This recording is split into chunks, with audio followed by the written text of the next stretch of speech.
My name is Gary Kupfer. I'm a lawyer in Rutland. I grew up in West Rutland.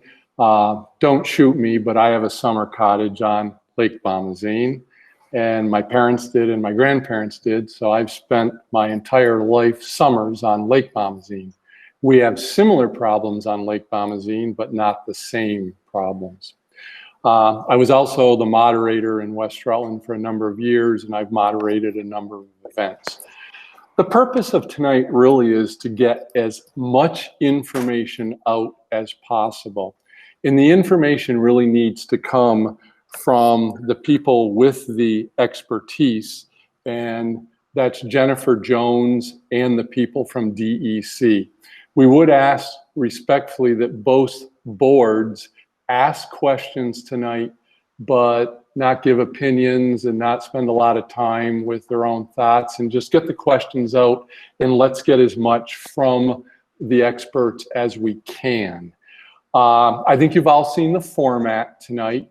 We're going to start out with a couple of quick opening statements by the association and the fund, and then we're going to have a 20-minute presentation by Jennifer, and then a 20-minute presentation by the DEC, and then a 20-minute question and answer period between Jennifer and the DEC. And then once we get through that, the questions really will come from your boards, and I'll go over the rules there. So whether it's going to be the association or the fund, I think we could ask for a quick opening statement. Who wants to go first? Want to flip for that, Jeremy? Yeah, doesn't matter. You can go or I can go. Why don't you go ahead, Jeremy? Okay, sure. Okay. Let's see. Okay. Hello, everybody. I'm Jeremy Jones from the Lake St. Catherine Association. Also participating from the association tonight is our president, Jim Kanders, our vice president, Martha Poffett, and fellow trustees, Mary Jo Teeter and Jeff Crandall.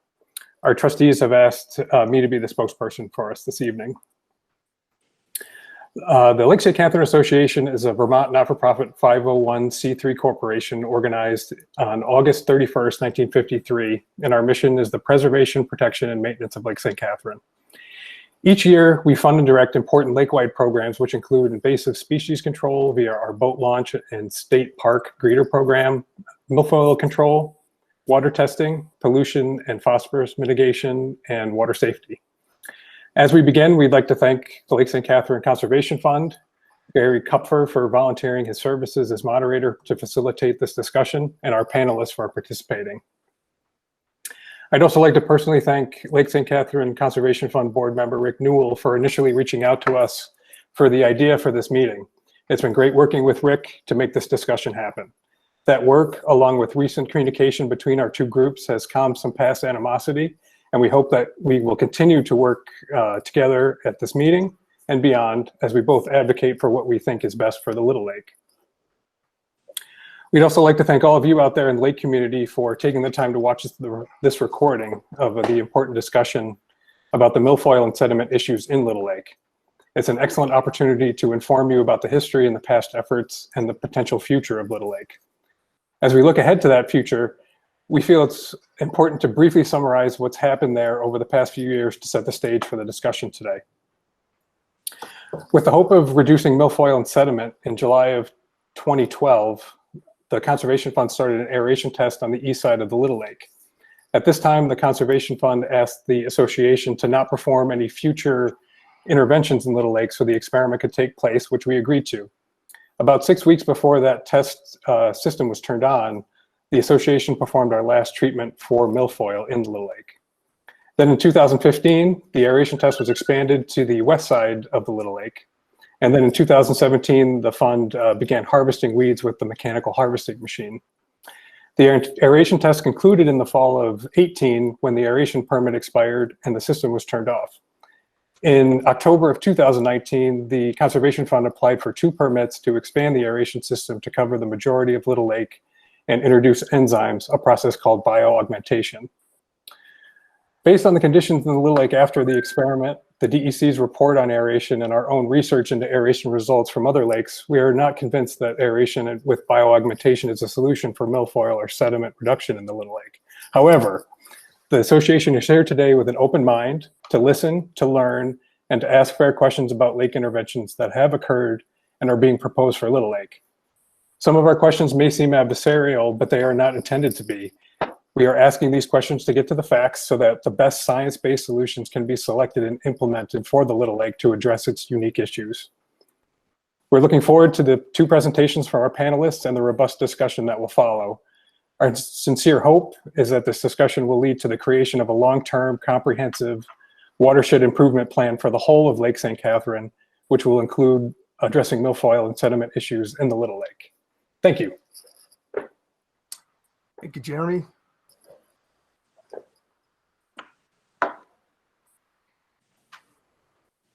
Gary, I assume I can jump right in? You can, and he went a little over, so you can have a little extra time too. That's okay. I want to give all my time to Jennifer. So we'd like to thank the Vermont DEC, Lake St. Catherine Association, and Dr. Jennifer Jones for joining us today to discuss the potential solutions for the long-standing problems in Little Lake. As many of you know, Little Lake has a significant muck and infilling problem, consequently a nuisance level of vegetation, including Eurasian water milfoil.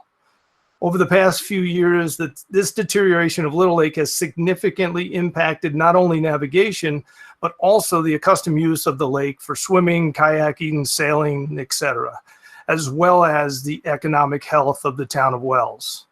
The Lake St. Catherine Conservation Fund was formed in 2009 to put a laser focus on solving these problems. Our directors have worked with top scientists in the field of lake restoration to explore all possible ways of restoring Little Lake to its former accustomed use of just a few decades ago. With approval from the Vermont DEC, the Lake St. Catherine Conservation Fund installed a limited aeration system from 2012 to 2018 and saw average depth increases of 2 to 5 feet. It is obvious to us that the muck and milfoil problems in Little Lake will require multiple tools to solve, including watershed management, aeration and bioaugmentation, spot treatment of herbicides, and harvesting. The Lake St. Catherine Conservation Fund supports using the right mix of all effective tools to achieve our goals. Tonight, we are focused on understanding the science of 2 of those tools, aeration and bioaugmentation. Our goal for this session is to mutually understand the scientific fact base supporting the use of aeration and bioaugmentation to address muck and milfoil problems in Little Lake. The Lake St. Catherine Conservation Fund has 2 pending permits with the DEC to deploy a full lake aeration system and the introduction of bioenzymes to attack our muck and milfoil problems. We believe the scientific facts support the efficacy of these tools. We are guided by the facts and by science, and we are open-minded to learning more. We are very thankful to have Dr. Jennifer Jones, a noted scientist specializing in lake restoration, to share the science and the real-world applications and experience using these aeration and enzyme tools. Additionally, we're thankful to have Misha Sentner here and Oliver Pearson of the Vermont DEC and the other Vermont DEC staff to supply their insights. This meeting is about the health of the entire lake. We strongly believe that we all have a stake in that. And we appreciate the Lake St. Catherine Association for joining us to work through the best approaches to achieve our goals of milfoil and sediment reduction. We're approaching this meeting in a shared, collaborative, open-minded way, giving the scientists time to share the fact bases around these tools and the possibilities for Lake St. Catherine. We hope the outcome of this meeting will provide a shared path forward to the problems of muck and milfoil in Little Lake. Our commitment after this meeting is to work with the Lake St. Catherine Association, as well as Oliver and Misha and the DEC, to agree on a shared path and turbocharge the work to bring back Little Lake to the health and the accustomed use. Thank you. Thank you, David. Jennifer, I think the floor is yours. Okay, I'm assuming I hit this present now button for uploading the PowerPoint. I've never used Google Meet before. I'm a Zoom person. I guess I could try this. Yep, so Jennifer, just hit the present now button, Okay. and it'll ask you what you want to show. And you Okay. can select that and hit share, and then it'll show. Oh, hold on. What did I just do? Okay, it's not allowing me to do it for whatever reason.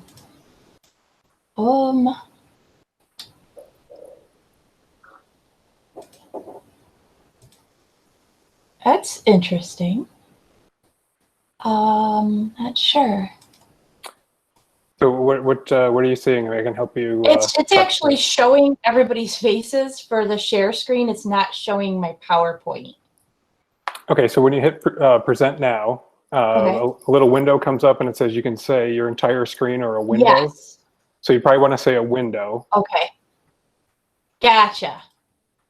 Bear with me on this. All right, so I will go ahead and run through these PowerPoint slides. I'm assuming I'm going to be able to do this without interruption. Can everybody hear me okay? Yes. Okay, okay. So Yes, and Jennifer, this is Gary. That is correct. Please, any questions or whatever, please refrain and let Jennifer just give her presentation. Okay, thank you very much. So a little bit about Restorative Lake Sciences. I started the company in 2012, largely as a large need for our inland lake restoration and management projects.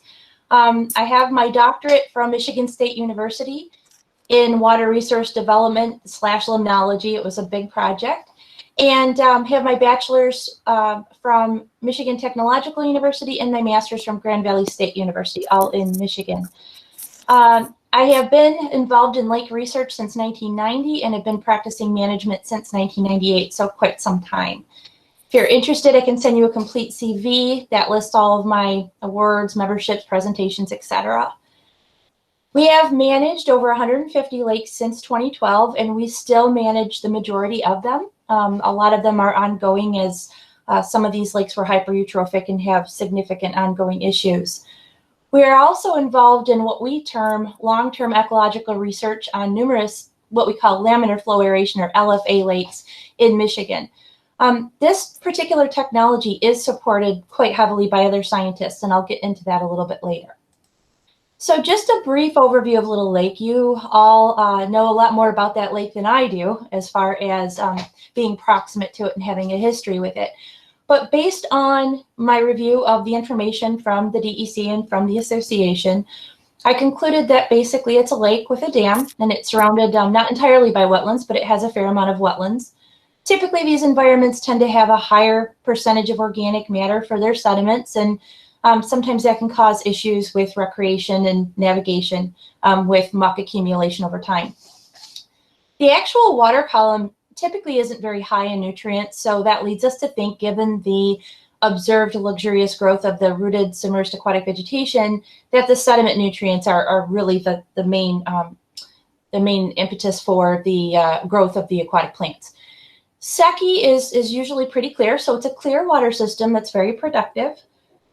It did mention that the north and south shores tend to have a lot of pinnabog muck soils. So anytime we see areas around a lake that have mucky soils, we think prone to ponding, could be associated with heavy runoff, typically an issue also with septic systems. And then also we have to realize that there's two basic sides of the coin here relative to management. One is to just let nature take its course, understand it's a shallow system, it's a clear water system, it has mucky soils, leave it as it is. The problem with that is that today there's a lot of communities that develop on these lakes, as we know, and so we have to marry up the needs of the lake with the needs of the people. And so this being an all sports lake certainly is a good candidate. So we're looking at some LFA case studies, and I'll just kind of give an overview before I dive into a couple specifics. But of the 13 case studies that were included in this analysis, and we're going to be focusing heavily on a couple of them because I could spend all night on this, 69% exhibited organic muck reduction that was measurable by increased sediment firmness or hardness. 46% exhibited reduced milfoil. 3 of these projects did not have milfoil issues, so it really is 60% or 6 out of 10 that observed that finding.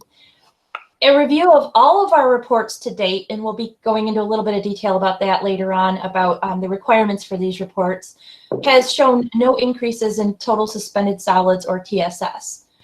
Also, we have not had any major changes in physical parameters, such as increases in temperature at the bottom.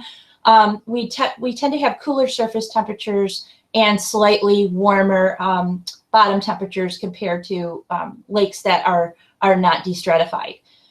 So of this, all 13 of 13 still plan to use LFA. It's very important that our scientific recommendations also jive or complement what the associations want to do, because they're the ones paying for these programs.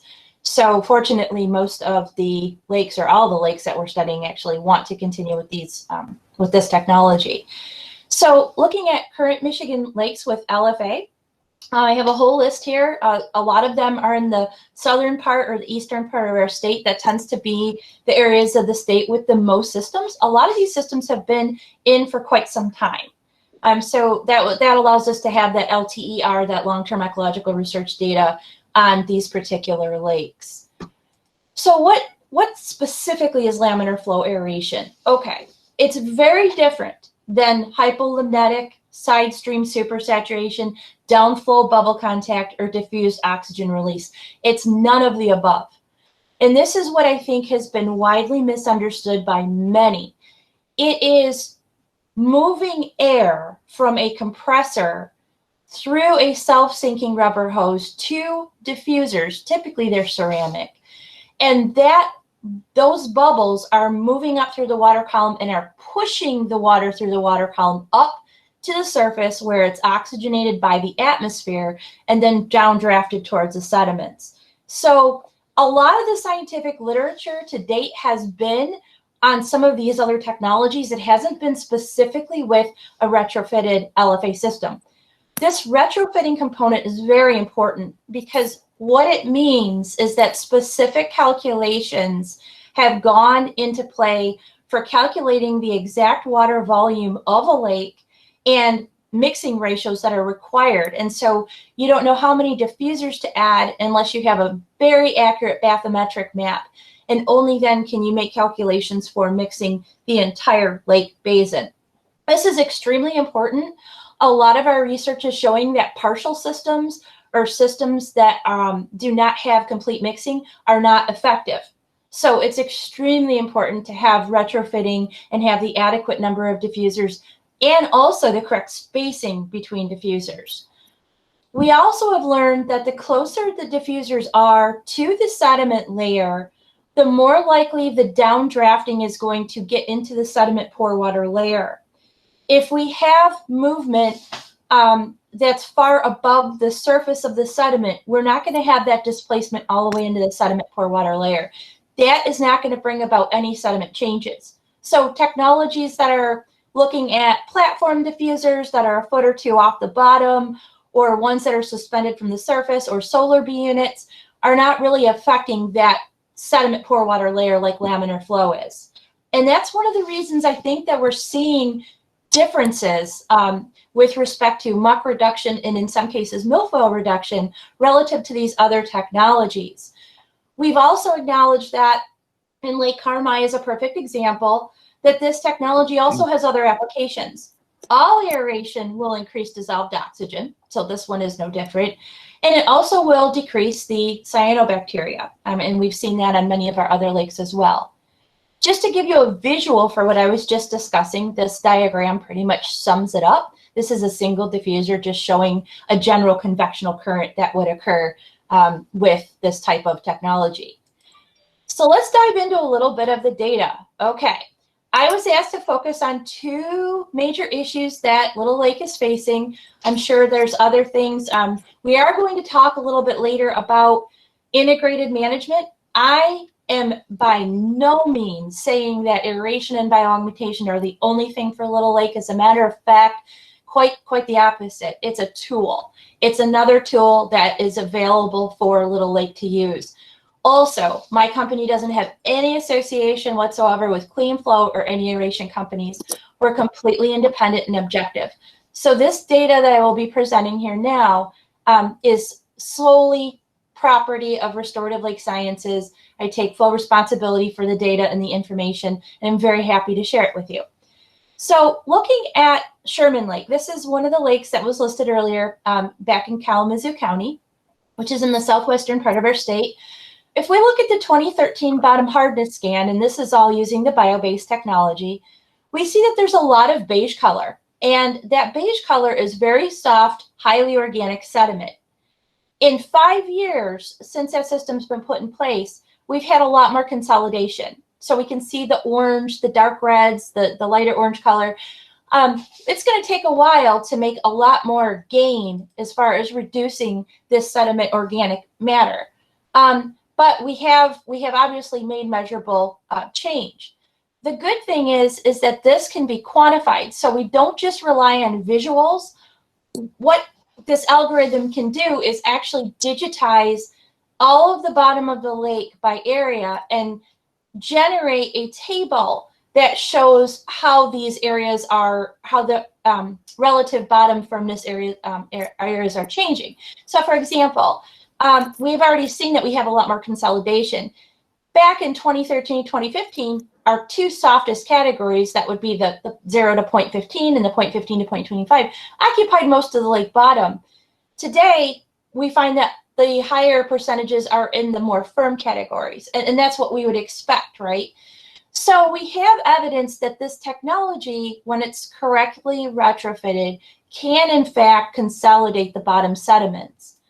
Indian Lake also had similar results. They had a little bit longer of a time period to evaluate, but they had similar results with more of a consolidation. And actually, if we look at all of their maps, starting at 2014, 2015, 2016, 2017, and then we go on to 2018 and as recently as last year, we still see that there's quite a bit of consolidation going on around the littoral zone of the lake.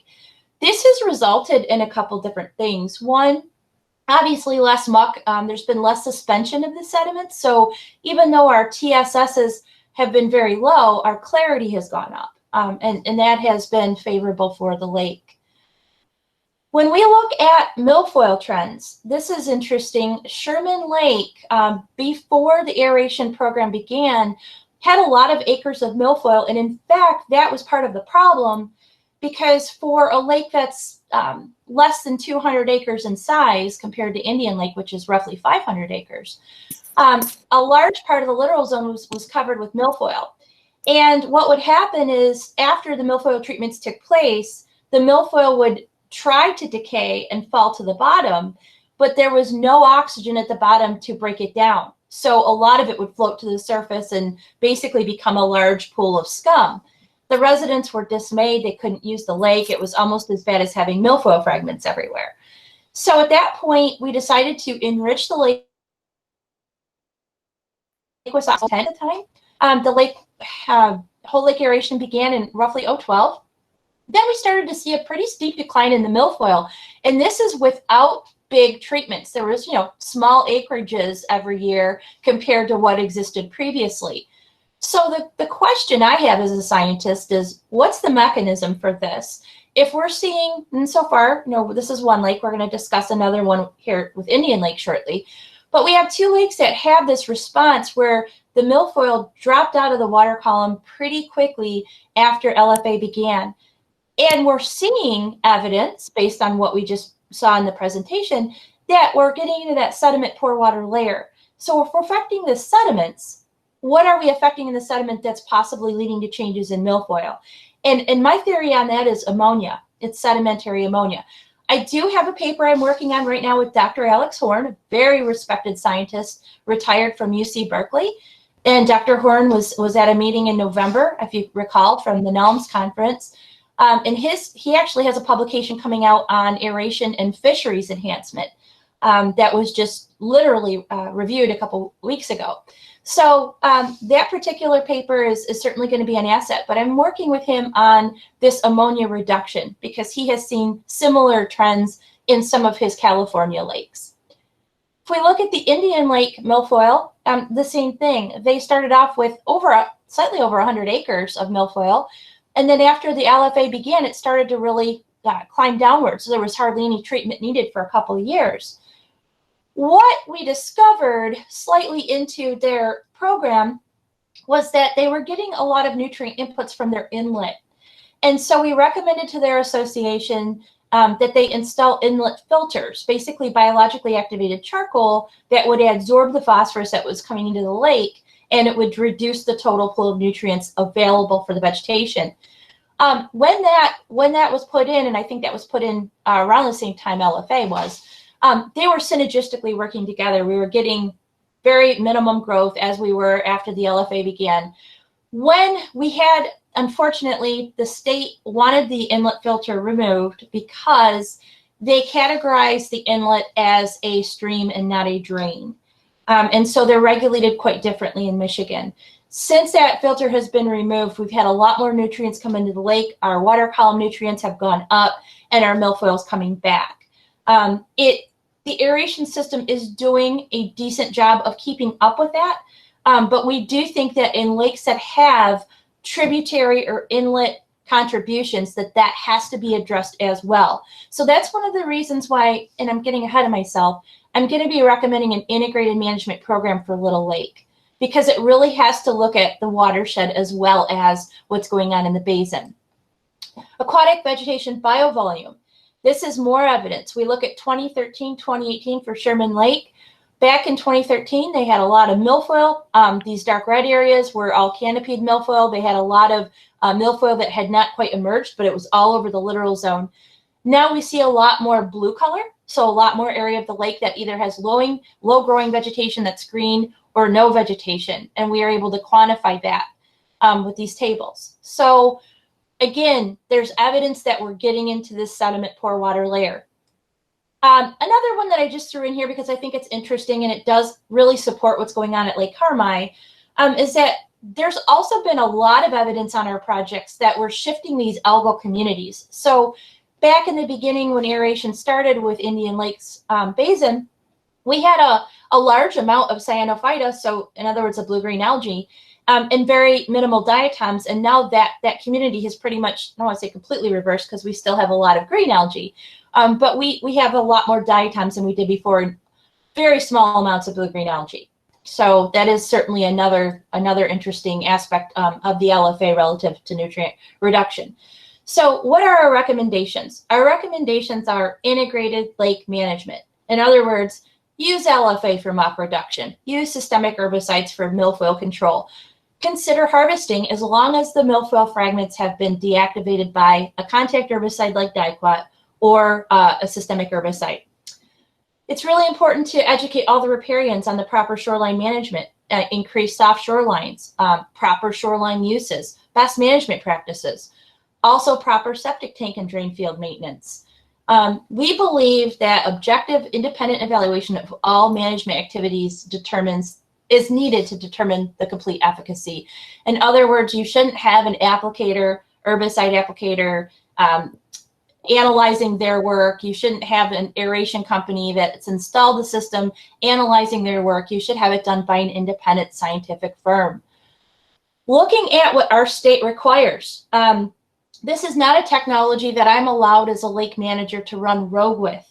The state is very heavily involved in not only regulating this technology and issuing permits every 5 years, but also in annually reviewing with us the reports. So our state EGLE, which Environment, Great Lakes, and Energy, which used to be our DEQ, issues both our laminar flow aeration and bioaugmentation permits, as well as all other regulatory permits. Every year, we are required to have complete reports with these systems, and we have to have them in by December 31st. They review these reports, and if there are any negative impacts cited, then they will contact us and possibly shut the project down. To date, that has not happened yet. There have been 2 systems in Michigan, and I want to be very transparent about this, that have been removed. Chippewa Lake, which is a very large lake in Mecosta County, had a very small canal that was impacted by agricultural runoff. Because that wasn't addressed, the canal was not able to keep up with, the aeration system was not able to keep up with the growth of the lily pads and the other issues they were having. So they didn't feel it was worth the cost. Maple Lake also was another one that had a very high flow river running through it.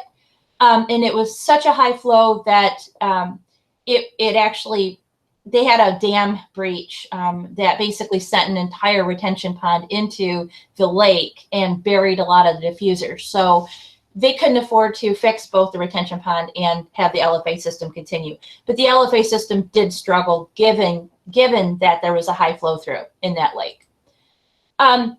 This process is very intensive. So in baseline year, so that's prior to the issuing of a 5-year permit, year 1, 2, and 5 of a 5-year permit, the data has to be collected in one location per 50 acres of surface area, and all data has to be taken to a NELAC certified laboratory for analysis.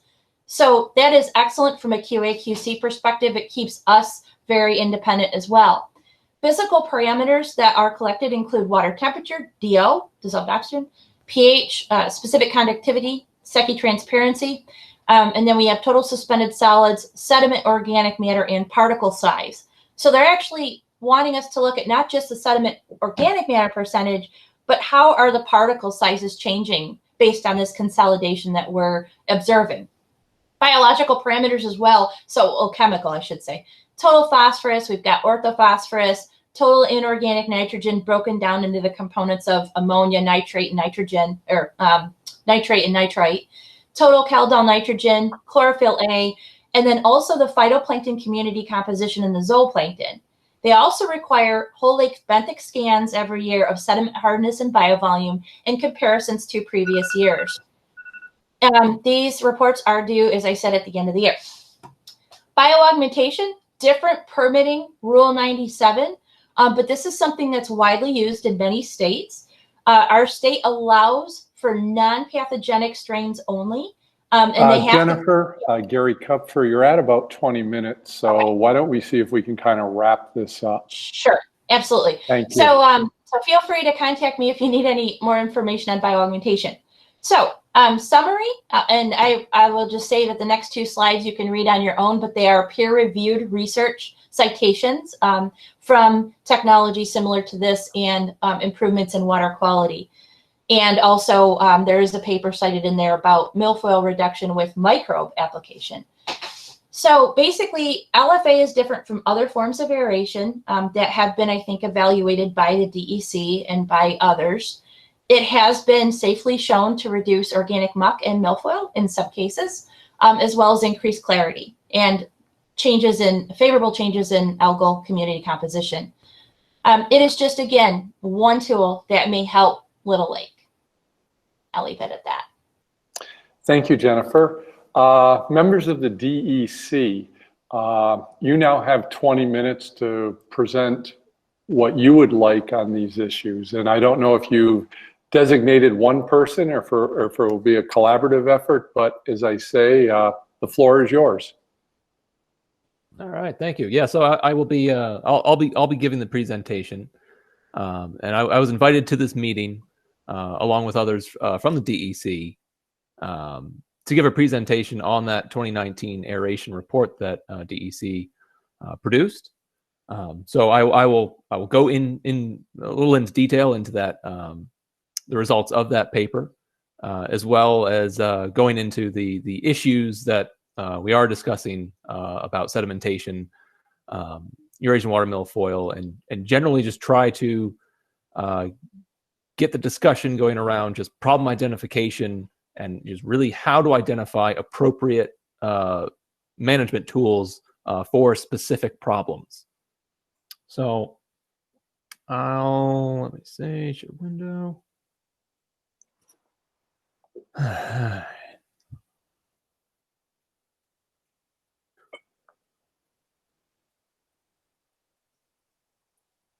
All right, how's that look?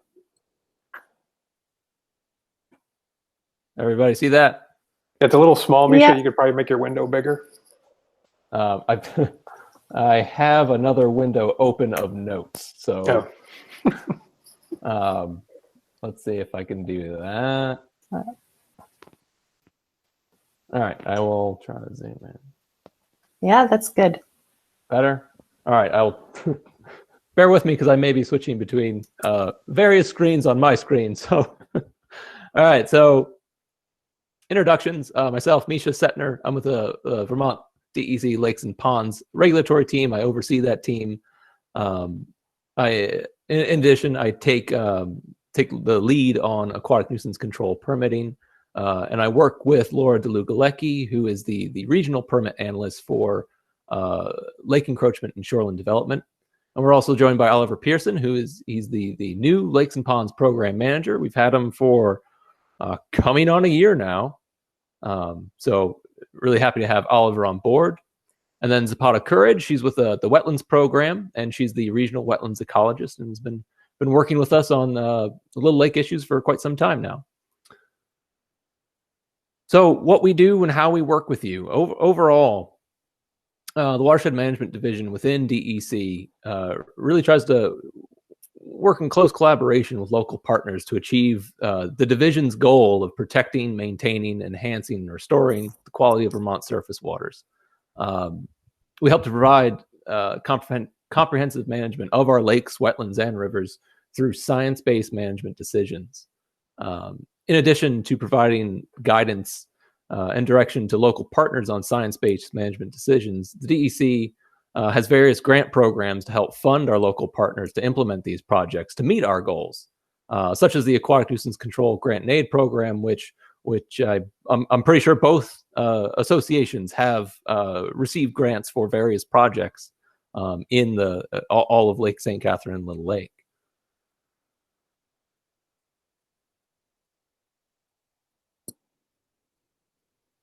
So how essentially how does DEC collaborate with and provide guidance for local partners on science-based decisions? One of the ways we did this was to produce a report on aeration as a management tool that was finalized in January 2019. The purpose of the paper is to explore the scientific literature on aeration. So to step back, between 2012 and 2018, an experimental aeration system was operated in Little Lake St. Catherine. And that aeration system was a diffused air circulation design where the purpose of the project was to increase the concentration of dissolved oxygen to attempt to improve the rate of organic sediment decomposition. If successful, it was anticipated that water depths would increase. The use of aeration for this purpose was the first and only project of its type permitted for use in Vermont. Two other aeration projects in Vermont used a form of aeration known as an updraft pump system, otherwise known as solar bees. These two projects occurred in Tinmouth Pond for Eurasian water milfoil control starting in 2006, and in St. Albans Bay and Lake Champlain for algae cyanobacteria control in 2007. Reauthorization of the Tinmouth Pond aeration project was denied in 2018, and there were documented negative impacts to water quality while the system was operational, and the St. Albans Bay project was abandoned 1 year after project implementation due to the project not achieving its goals.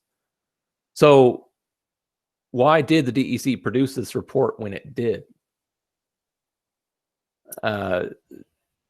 During that, over the period that these experimental aeration projects were occurring, the DEC wanted to develop a better understanding of aeration as a management tool to better inform future decision-making on aeration projects.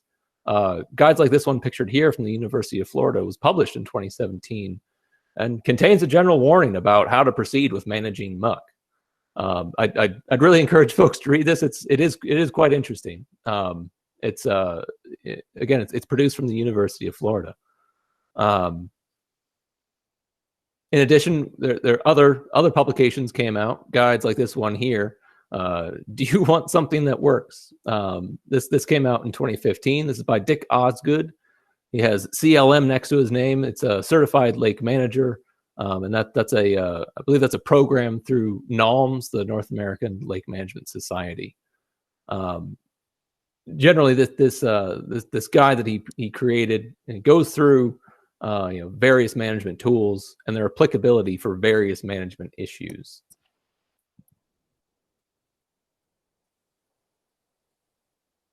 So the DEC produced this report to assess the previously permitted aeration projects in Vermont and to review other non-aeration industry-produced reports. As an example, we reviewed the management efforts in Lake Apopka in Florida, where the University of Florida did an independent review of the aeration and bioaugmentation project that occurred there.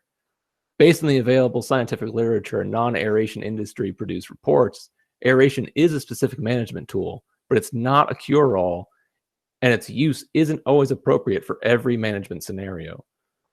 So as you can see with the Lake Apopka aeration and bioaugmentation project, which was used for similar purposes as the aeration system was used for in Little Lake, the University of Florida study concluded that little to no change in muck levels occurred. So why did aeration not work as anticipated there? Based on the scientific literature, what is aeration as a management tool used for? Based on the scientific literature on aeration as a management tool, there are three primary uses. Those primary uses focus on improving water quality conditions for fish and wildlife habitat in water bodies suffering from low dissolved oxygen, improving waters for drinking water purposes, and to manage water bodies that are actively impacted by cyanobacteria blooms. However, in recent years, aeration has been marketed to lake managers as a tool that could potentially manage aquatic plants and accumulated organic material on lake bottoms, which is also referred to as muck. The proposed mechanism for muck control through aeration is to increase oxygen at the lake bed to encourage decomposition of organic sediments. Although there is a market for installing aeration systems for these uses, the scientific literature does not support or recommend the use of aeration as a tool for managing muck or aquatic plants.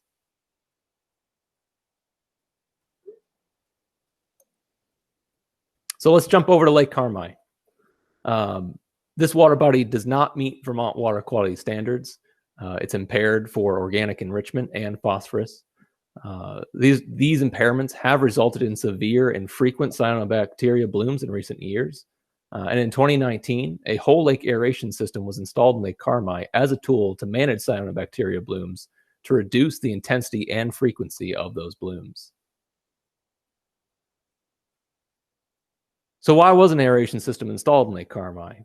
Based on the very specific biological, chemical, and physical characteristics of Lake Carmi, these two primary management goals were established.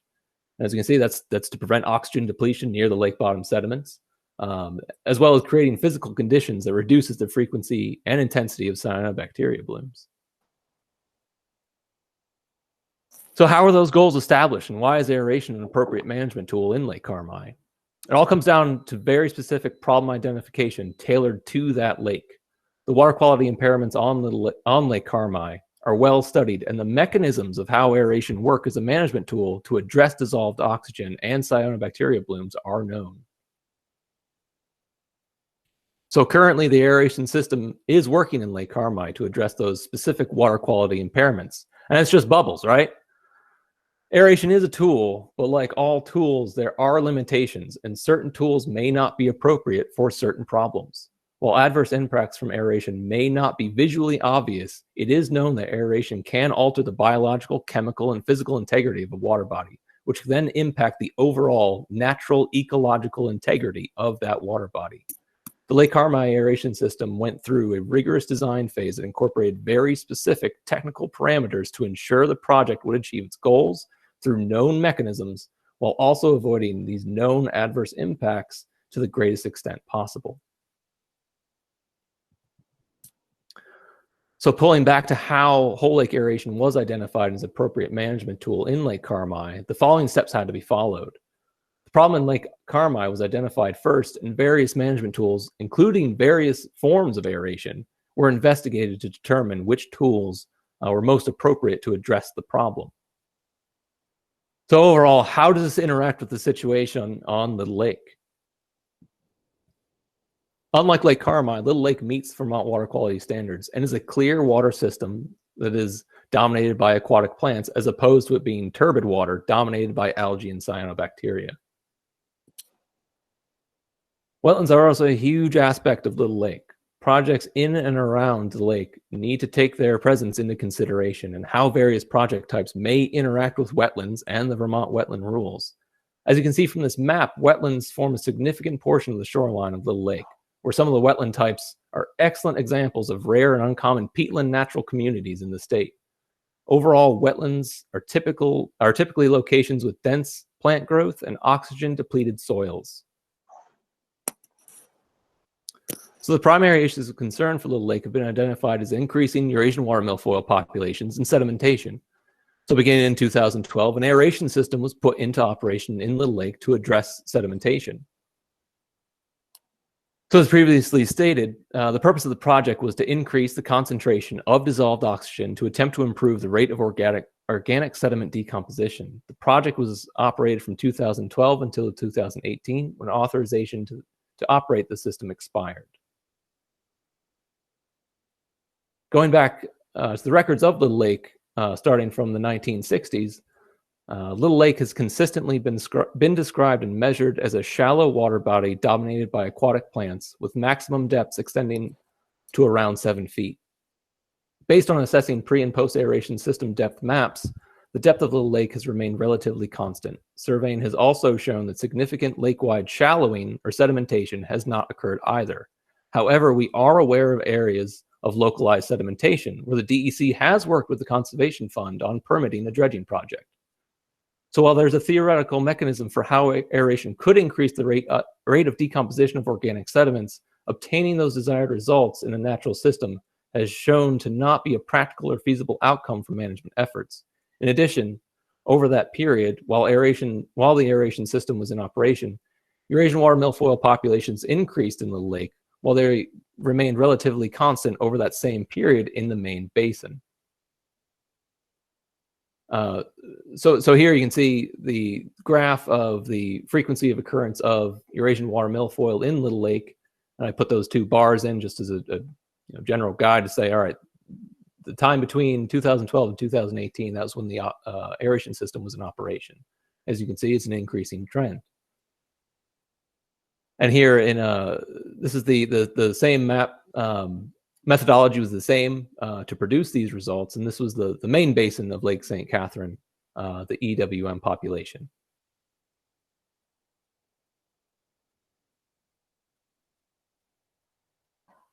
So I wanted to go back to this slide that really starts to talk into this, just the whole lake aeration, the project planning, how we went through the Lake Carmi process. And so here I've kind of changed this slide a little bit just to more clearly just broaden the scope to really try to have it be any type of lake management process. So here, step one, clear identification of the problem. Step two, clear, concise, short and long-term goals with objectives to obtain those goals and expectations to be achieved by taking on a lake management project. And then choose, the chosen lake management tool will address the identified problem. That chosen tool will not adversely affect the public good. And also, very importantly, implement watershed management practices. I'm super pleased at the progress that has been made from the implementation team that's developed a stormwater master plan for the Lake St. Catherine area. And at this point, the projects have been identified and are in the process of being funded and implemented. So, I mean, I cannot commend everyone more. This is fantastic. Watershed management is being actively worked on.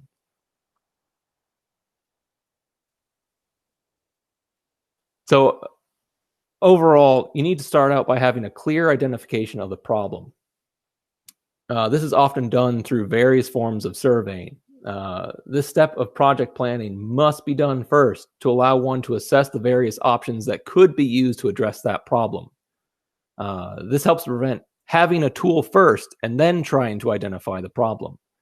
To clearly identify the problem, you need to ask critical questions about each issue. So for sedimentation, you just start asking general questions. All right, where specifically is sedimentation a recent and documented issue? So for Little Lake, we do know about the sedimentation issue on the north west corner of the shore, where we've issued a permit to dredge. Is that location a wetland? Yes, it is. So to move forward on that project, we work very closely with Zapata to ensure that that project would meet wetlands regulations.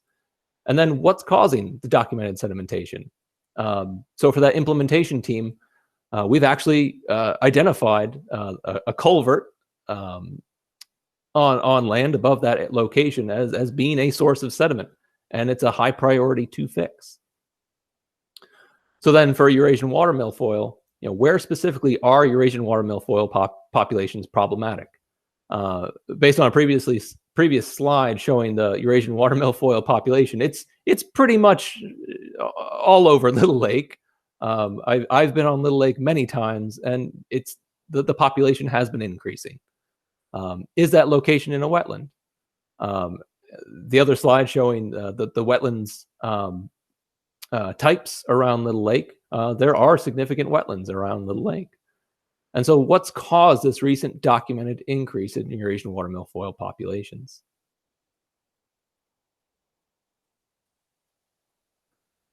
So once the problem's been clearly identified, it's really time to start reviewing possible management tools. To choose a tool that will address your problem, you need to ask critical questions to ensure you have the right tool to address that problem, and it can achieve the specific goal of the project. So in order to choose that management tool, does the management tool directly or indirectly address the problem? So that'd be something like dredging, direct impact, stormwater management to prevent sediment from reaching that dredged location, indirect. Is the mechanism for how the tool works understood? Will the tool produce a reliably known, feasible, and replicable outcome? Are there less intrusive feasible alternatives? At what frequency do you need to use the tool to get the desired outcome? How long will the outcomes of project implementation last? And what maintenance is involved?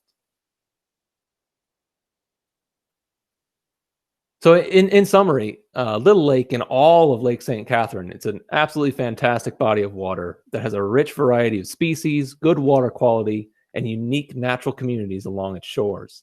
I particularly like the last time I was on Little Lake, Laura D and I were out on the water and got to see a couple, I think it was a pair of bald eagles. Fantastic. It's truly, it's a really wonderful place. So while there are known issues like sedimentation and invasive species, the overall ecological integrity of the water body is doing well. Aeration is a management tool for addressing specific water quality issues, such as using aeration in Lake Carmi to address consistently depleted dissolved oxygen levels in cyanobacteria blooms. The problems that we know aeration can address are not present in Little Lake.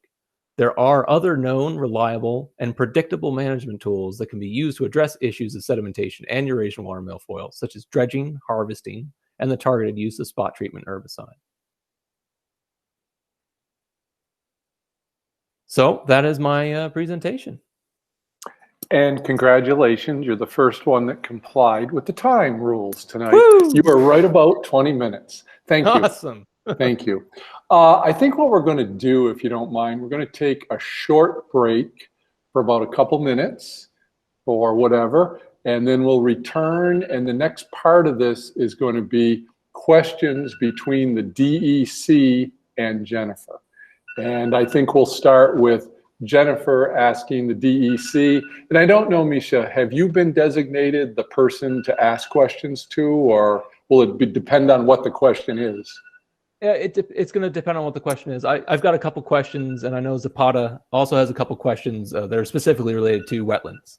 Okay, good. So let's take a couple minute break, and then we'll come back and we'll start with that. Oh, as I say, the next part are the people with the knowledge asking questions.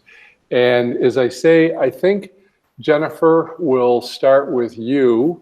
And I think, depending on the question, it will depend on who's going to answer it. So please start.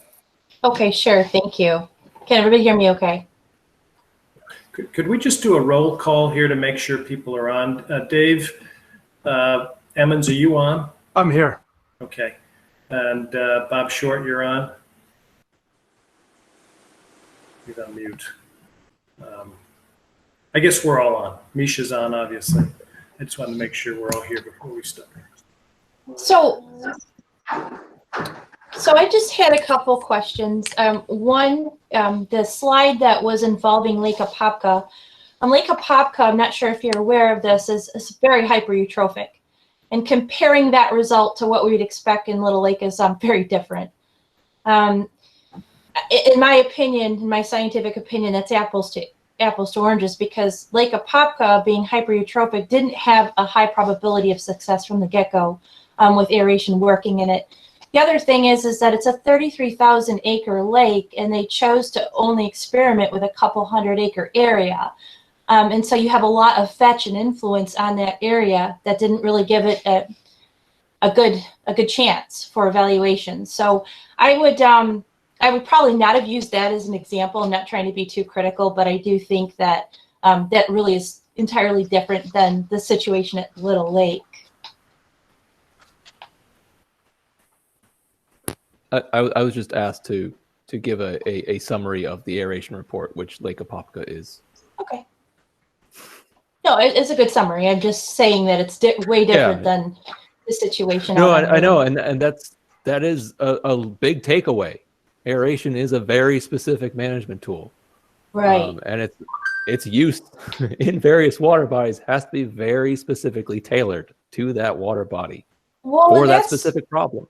That is something that I picked up on too. You had an excellent slide on your presentation that showed the positions of the diffusers in Little Lake. And if I remember that slide, you had a lot of diffusers on one side of the lake and the other side of the lake, but pretty much nothing in between or nothing at the ends. And I guess as somebody that really now understands this idea of retrofitting and complete mixing, total mixing as a necessity, I can't see how that's going to produce measurable results or significant results over time if it's not completely mixed.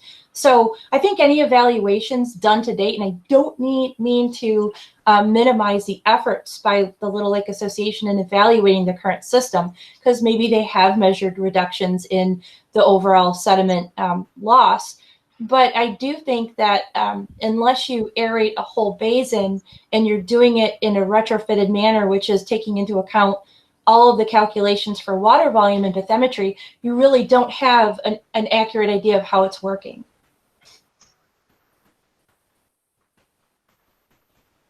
Does that make sense, Misha? Yes, it does. And I guess a follow-up question is if a location is aerated, so let's say the locations that where the aerators were running and water quality parameters show that, all right, it's mixed, dissolved oxygen levels are increased. Why would it matter if an area in a different location of the lake is not being aerated? I mean, so for Little Lake, we're not looking to mix it. We're looking to get increased oxygen down to the lake bed sediment, which in natural conditions there's already oxygen down there most of the time. That's not what our DO measured. Well, can I suggest we're only going to have experts here, no one else. So Jennifer, if you'd like to respond, that's fine. So what we've found with some of our research is that if you've got a lake, for example, a round lake or a rectangular lake, and you only have the system in part of that, there's a large fetcher area that is influencing that mixing. So as we know, large lakes or lakes with a decent fetch can get significant winds and waves, right? And so this system that's localized is trying to use these convectional overlapping cells to mix that volume of water, but then there's that influence on the non-mixed area that's coming into that, and it can affect those parameters. So I typically don't advocate for partial systems unless you have a lake that's shaped like a perfect dumbbell where you could have one round area completely aerated and the other one, you could compare those two. But most lakes don't. Most lakes are you know, pretty open. And so that's one thing. The other thing is that from what we're understanding about this destratification, where we're moving this water through the water column, it's catching oxygen at the surface and it's downdrafting towards the bottom. From what we understand about that, we have to have very even mixing in order to adequately supply the bottom with oxygen infused water. These partial systems or systems that aren't properly designed aren't able to get that oxygenated water into the sediment pore water layer. And that's really where we're observing most of the changes is in the sediment pore water. Pretty much the ammonia has been chased out entirely, and that is actually a peer-reviewed paper we're working on right now, Dr. Horn and I, a very critical one, because we think that could be the reason that we're seeing some lakes respond with milfoil crashes. And so I guess like so Lake Carmi does stratify. It weakly stratifies. It's about 33 feet deep. But Little Lake is shallow. It's you know, 5 up to 7 feet deep, and you know stratification is not really much of a thing in Little Lake. But obviously it's not getting enough oxygenation into the sediment to break down the organic matter because it's persisting, right? The organic matter is still there. I know you mentioned dredging, and dredging is a great tool as well. I agree. I've recommended it for a lot of my projects. The problem is cost. I'm not sure that's something that the association can allow for. Yeah, organic sediment though it's natural. It exists there, and so to say, you know, it needs to be eliminated entirely.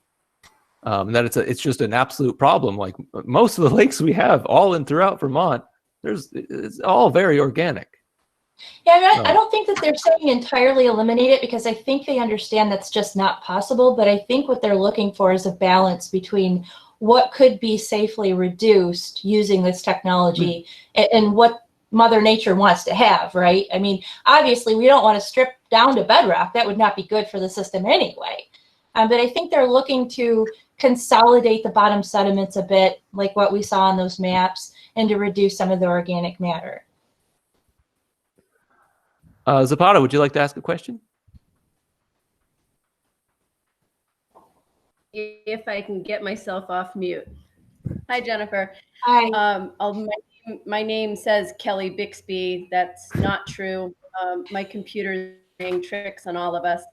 My reason for being here is obviously there are a number of wetlands that are associated with Little Lake with the wetland program, and I regulate both state wetlands as well as the 50-foot buffers.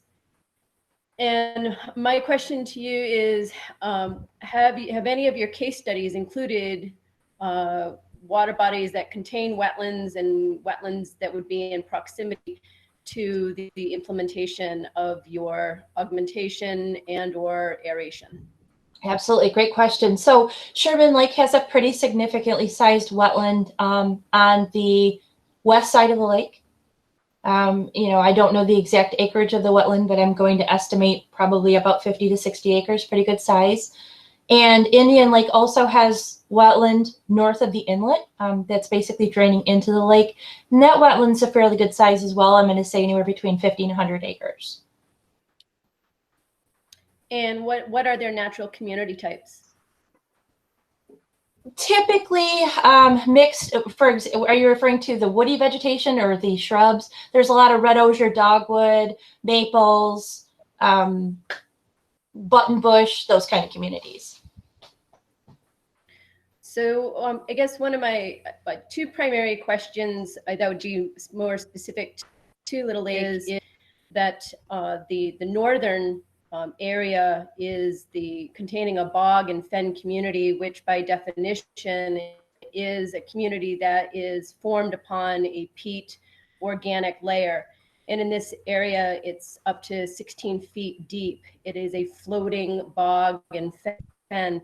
And I'm just wondering what the potential adverse impacts to these state significant and rare peatland natural communities could be in deploying aeration and increasing the dissolved oxygen of the water upon which it floats. We have not seen any negative impacts on the shoreline communities as far as, for example, some of the lakes have emergent pickerel weed or arrowhead, and we have not seen any reductions in those particular plants. We've also not seen any reductions in cattails or bulrushes that are around the shoreline of some of these lakes. So I can't say that we've observed anything negative occurring in the wetlands. I look at this system because we are creating convectional cells in the actual basin of the lake itself as being very separate and not having an influence on the land surrounding the lake per se.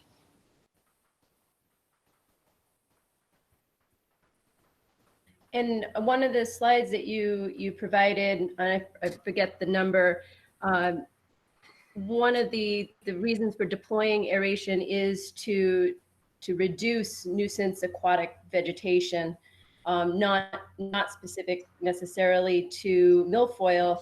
I think you said something about impacting lily pads. Would that be an expectation that we could expect to see on Little Lake should there be whole lake deployment?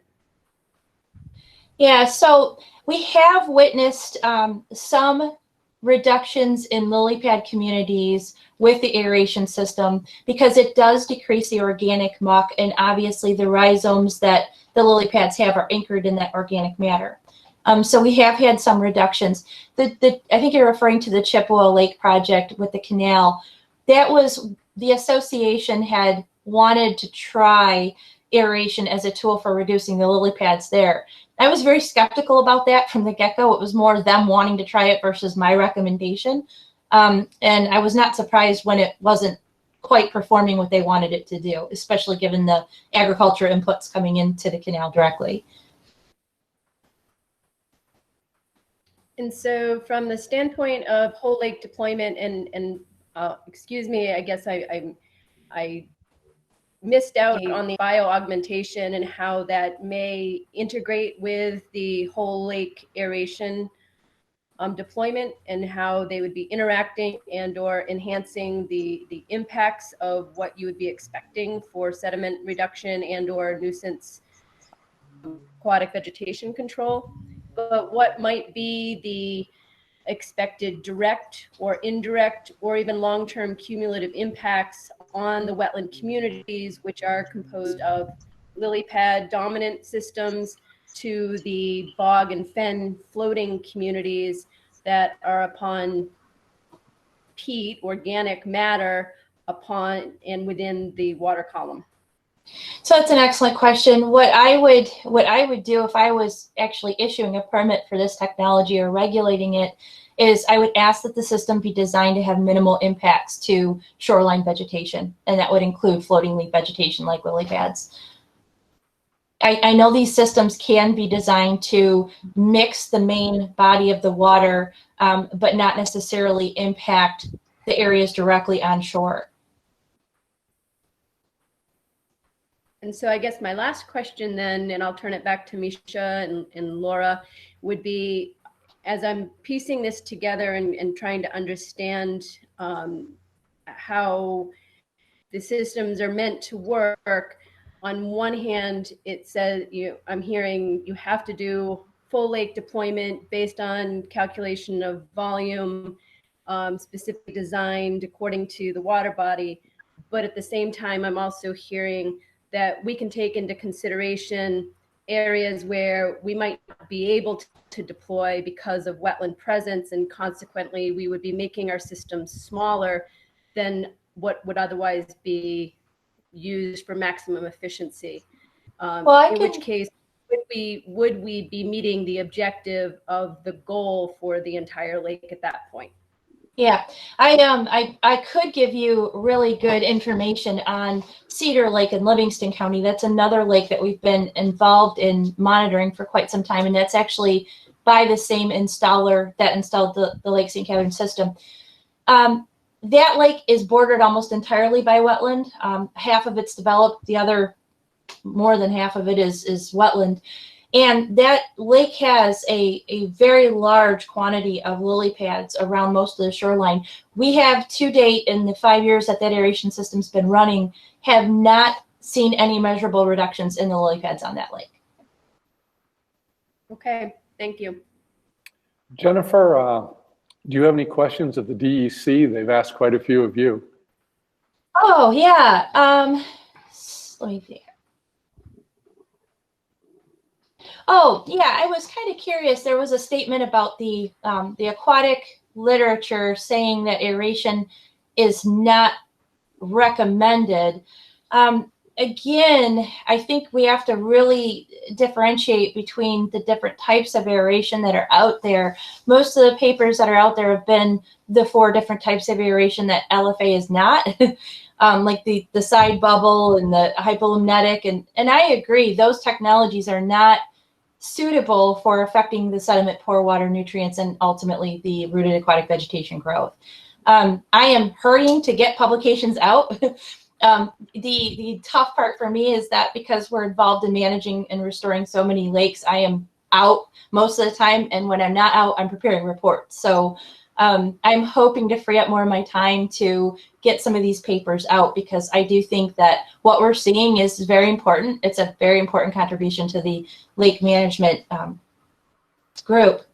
Let's see. Oh, there was a slide that was talking about negative impacts, or impacts rather, to zooplankton, phytoplankton communities, but I didn't see any references cited for those specific components. And I guess in our research that's required by Jennifer, maybe if you could ask some questions. I mean, what I'm asking here is, do you have questions of the DEC? So I'd like a question and then let them respond, please. Right. Okay. So yeah, there's a slide that discussed the negative impacts of aeration in general on zooplankton and phytoplankton. I guess I'm kind of curious as to what papers you were referring to and what your thoughts are on that. Well, off the top of my head, I do not know. But it is known that when you have that physical disruption from the bubble plume going through the water column, that does create physical conditions that alter the phytoplankton, zooplankton communities, and just overall, so it's creating the bubble plume creates an unnatural environment. Therefore, it does impact those organisms, and so it's really just to say, hey, this is a known thing that can happen. So our state ag goal is requiring that we collect, both baseline and in years 1, 2, and 5 of our permit projects, zooplankton communities, and we have not had to date any negative impacts in those communities. We haven't had any reductions in the size of the zooplankton, the relative abundance of the different taxa. We haven't had that. And it's very encouraging. I don't know if that's related to the fact that the technology that we're evaluating is a very fine bubble size versus ones that would create a monster bubble that might have a negative impact on migration of zooplankton through the water column. Anyone from the DEC, any more questions for Jennifer? I do have one more. I mean, I've got plenty more, but one more that I really appreciate your time, Jennifer. We have seen an increase in Eurasian water milfoil over the time period that aeration started at Little Lake, and so this has been a point of discussion in the past where, let's say, it is working as intended. It is dissolving. It is increasing organic decomposition. And so, what happens to that phosphorus? It gets mobilized into the overall aquatic system. And so, in your Indian Lake case study, you did find that sediment total phosphorus concentrations in the North Basin of Indian Lake declined, and you identified that it was due to the assimilation by rooted aquatic vegetation for growth. And so overall, to me, that sounds like, phosphorus that's bound to the lake sediments was mobilized to become available for phosphorus to fuel aquatic plant growth. And so on one hand, I'm seeing, all right, Eurasian water milfoil is decreasing, but then if organic sediments are decomposing, phosphorus is moving more freely through the system, fueling aquatic vegetation. So populations would be increasing, and that's what we've seen, populations increasing. So I guess, why do you suppose we've seen that influx in Eurasian water milfoil populations in Little Lake, given the aeration system that was there?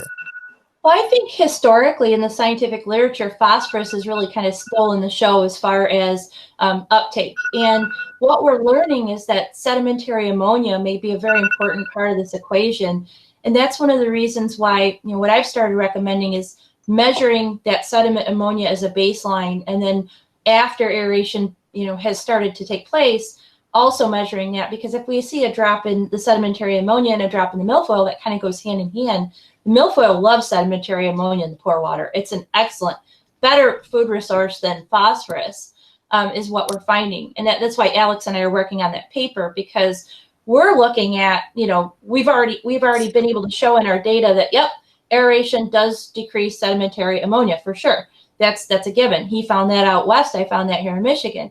But is it related to these observed changes in the milfoil in these lakes? That's $1 million question. I do intend to find that out and share that with the scientific community.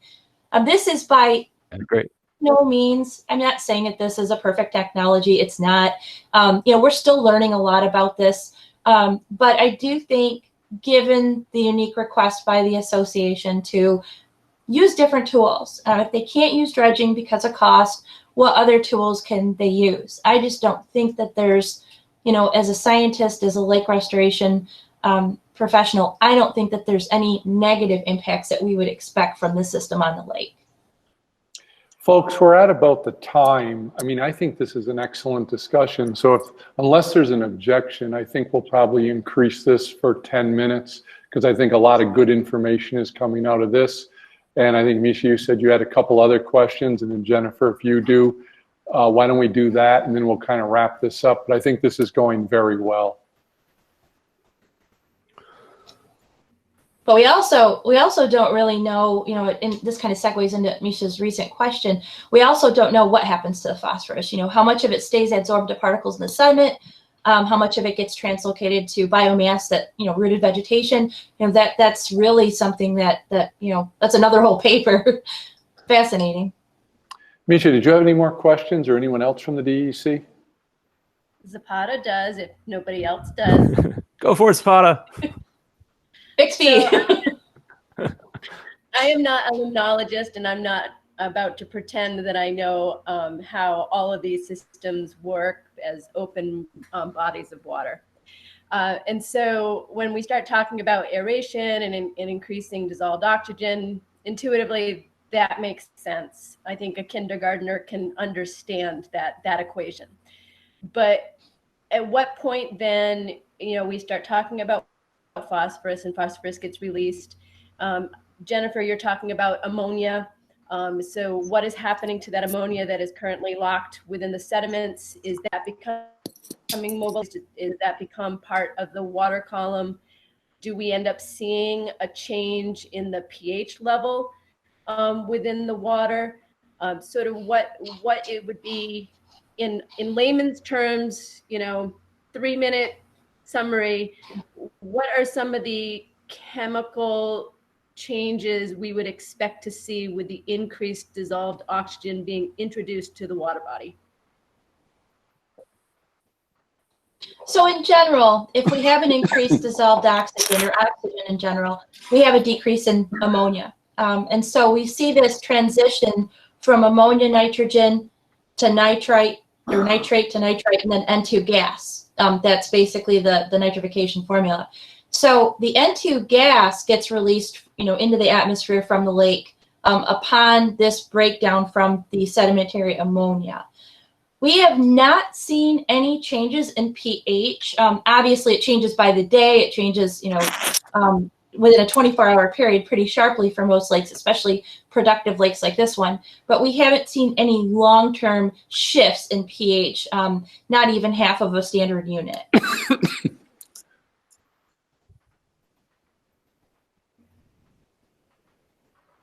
Thank you.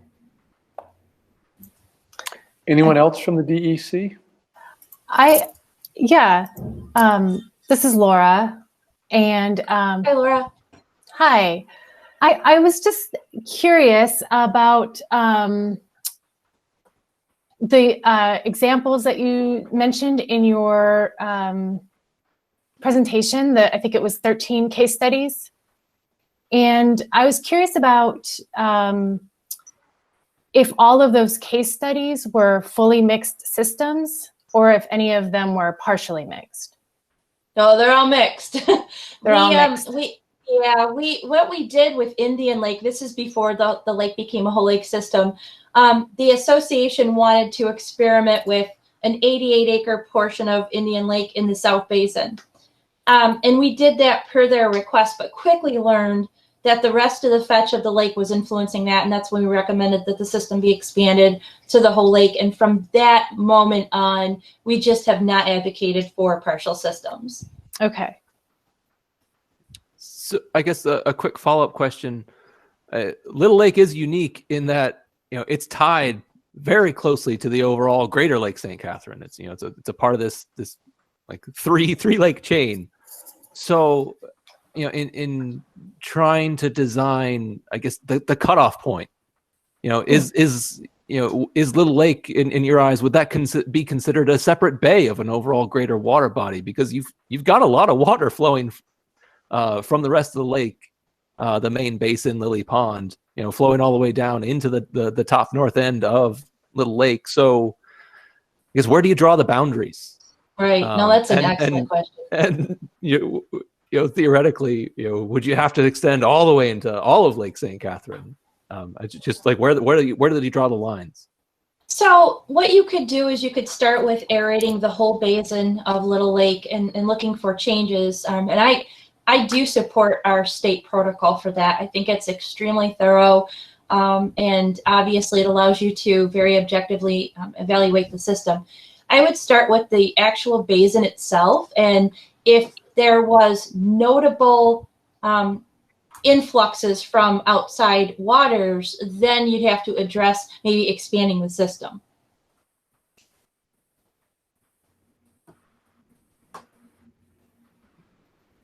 Anyone else from DEC? Jennifer, we're about through time, but did you have anything that you'd like to ask a DEC member?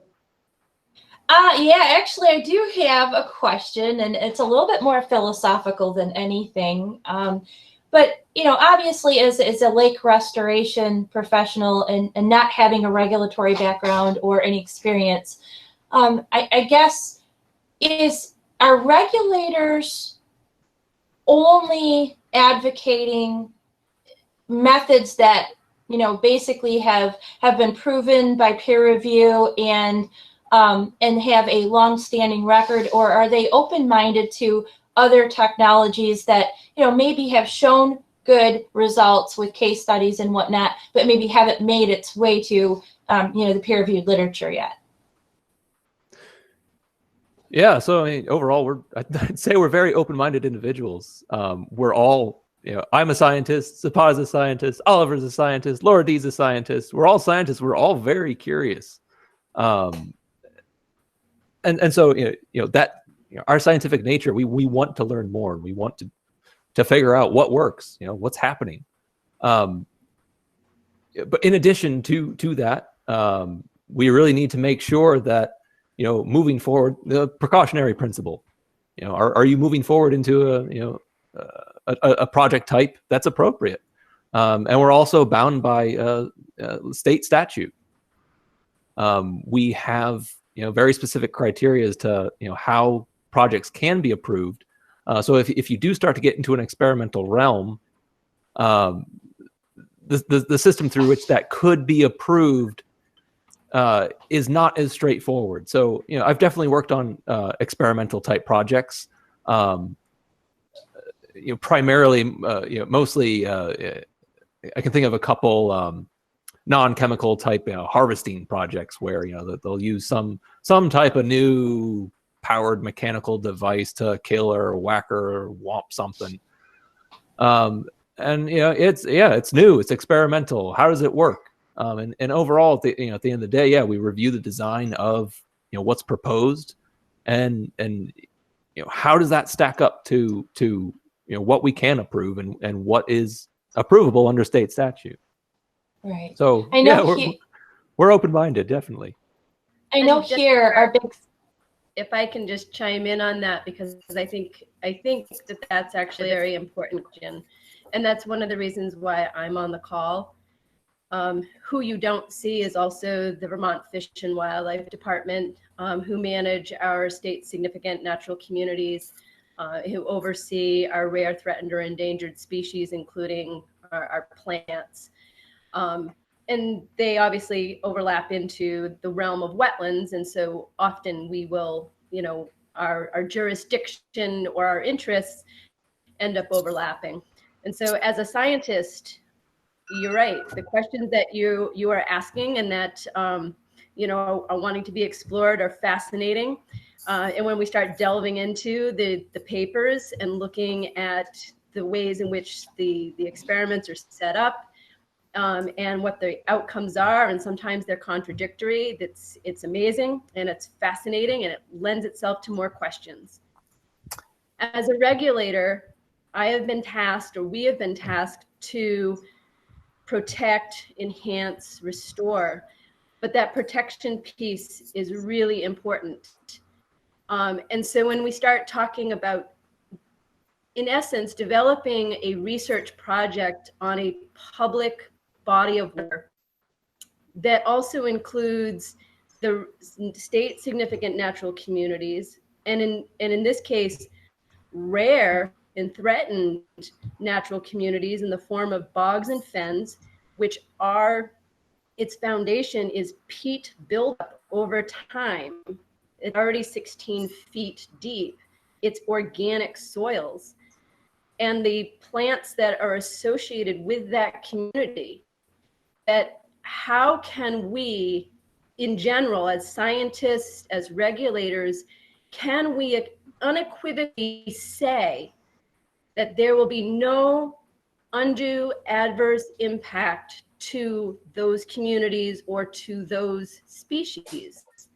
And one of them, if there is inadvertent take, it dies because whatever, the oxygen level went up, the peat that it was formed on started to sink, it became waterlogged and died.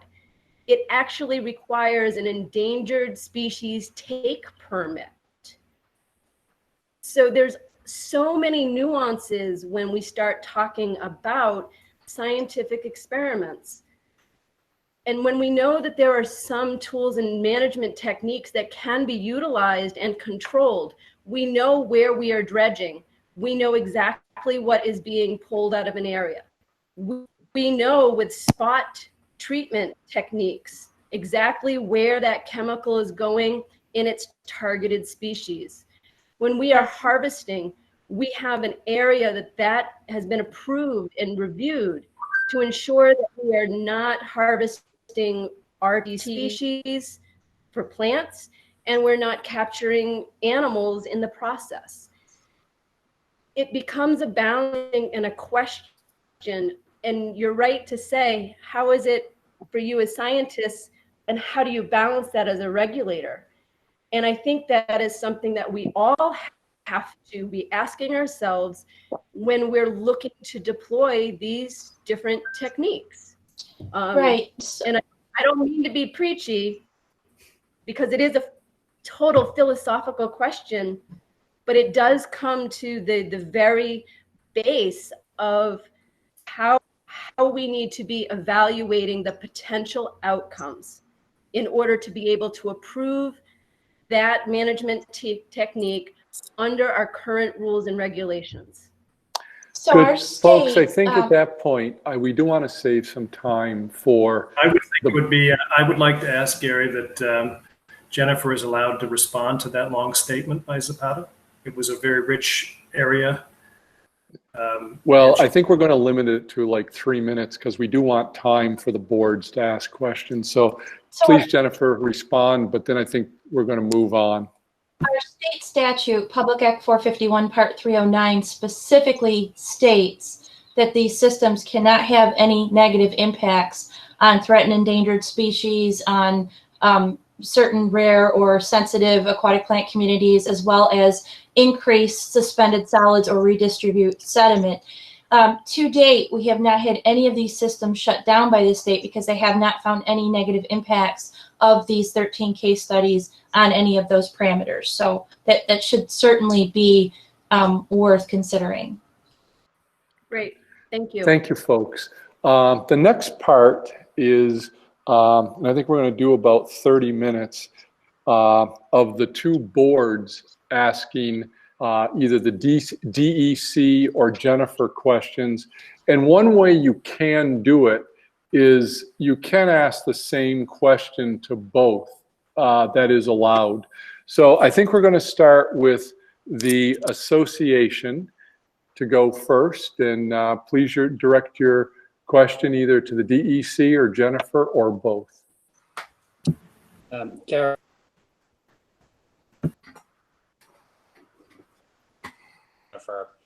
Jennifer, first question, and I know we talked at length about the various articles that address the, either the benefits or detriments of aeration. Are there any publications you're aware of that address LFA specifically? No, and here's the reason for that. Because Clean Flow was the first company, and now Everblue has followed, to actually retrofit a whole design using this technology. So if we look back in the literature, most of these systems have not been retrofitted. I was just reading a paper that was referencing Swedish lakes, and that particular system was not retrofitted. Even though it had diffusers that were saucer-shaped and similar, it was not a retrofitted system. So this is really the first time that the retrofitted concept has been applied to a bottom place diffusion that moves the water column. Okay, and are there contractors other than your firm that are using the same technology at this point? Okay, so my firm, and I want to make this very clear, I'm not an aeration company. I'm a scientific consulting company specifically to oversee any lake management or restoration activities. That includes harvesting, herbicides, aeration, dredging, etc. There are many companies out there that are endorsing or using this particular type of technology. We are strictly there to independently evaluate this technology and make recommendations. Okay, the fund, would someone like to ask a question on behalf of the fund? Yes, actually, I'd like to address this question to Misha. Misha, we talked a little bit about addressing the problem. What is the specific problem? And we've mentioned that the specific problem for Little Lake is loss of accustomed use through infilling and overabundance of aquatic vegetation. And we have Jennifer Jones here, who's been working for more than a decade on lakes with 69% success of muck reduction using these tools in the lakes that she's worked on. And 6 out of 10 of those lakes have shown a decrease in milfoil growth. So to me, I'd like to know your thoughts on that. If we just stick very specifically with that, the problem in Little Lake, infilling too much muck, lots of milfoil. We have Jennifer, over a decade's worth of research on similar bodies of water, 69% of the lakes muck reduction through aeration laminar flow, and 6 out of 10 lakes reduction in milfoil. Doesn't that speak specifically to what we're talking about today? Yeah, but as stated previously, you're saying there's lake-wide sedimentation issues. Correct. But we don't have any documented surveys that actually show that that's happening. But yet the documents that the DEC relies upon in the aeration report do not include any benchmark readings, so that it's impossible to know. And each of the depth reading surveys that have been done over the years were done with different techniques. You've got a rake toss depth measurement being compared to a bio-based mapping depth reading. And so we're really not ever comparing apples to apples, never having benchmark readings. So we really don't know the sedimentation rates. What we do know about Little Lake, and for those of us who have lived on the lake for more than 20 What I would ask is a question, please. We're getting into statements here. I'd like a question, Okay, so and then my Misha question can is answer it. Okay, my question is this. Does the public trust doctrine require the DEC to manage the lake for custom use and varied use? And is it apparent to you, Misha, that we have lost the custom use that was available just a few decades ago? Whether or not DEC, to what level DEC is responsible for actively implementing projects to implement the public trust. I'm not a lawyer. I'm a scientist. That's a very legalese question, and I know in general legislators steer clear of the public trust because that legal framework goes back to Roman times, and it's pretty complicated. But yeah, in terms of impacted public good uses, boating and swimming are the primary ones.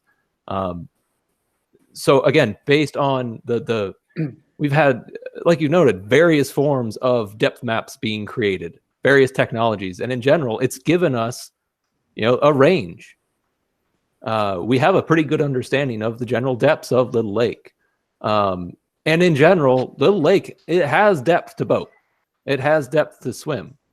But really what's happening is you really do have a lot of aquatic plants growing, out of that bottom sediment because it's within that prime sweet spot for aquatic plant growth. So really when it boils back down to there's a lot of aquatic vegetation growth. It's very dense, and that is, that is the what appears to me the primary issue. The area that we do know there's that localized sedimentation issue, the area that we've issued a permit to dredge, that's been a documented case of this area used to be deeper. It is no longer that deep. It's been recent, and we've worked with you on issuing a permit to dredge that. But the rest of the lake, the various forms and methodologies that have been used to measure the depth of Little Lake really don't show any kind of significant changes lake-wide. And that's going back to the surveys from the 60s. And we're going to go on to the association now with a question. Would someone from the association like to ask a question? Yep, I'll jump in with one. This would be, I guess this would be for both Jennifer and the DEC for a quick answer.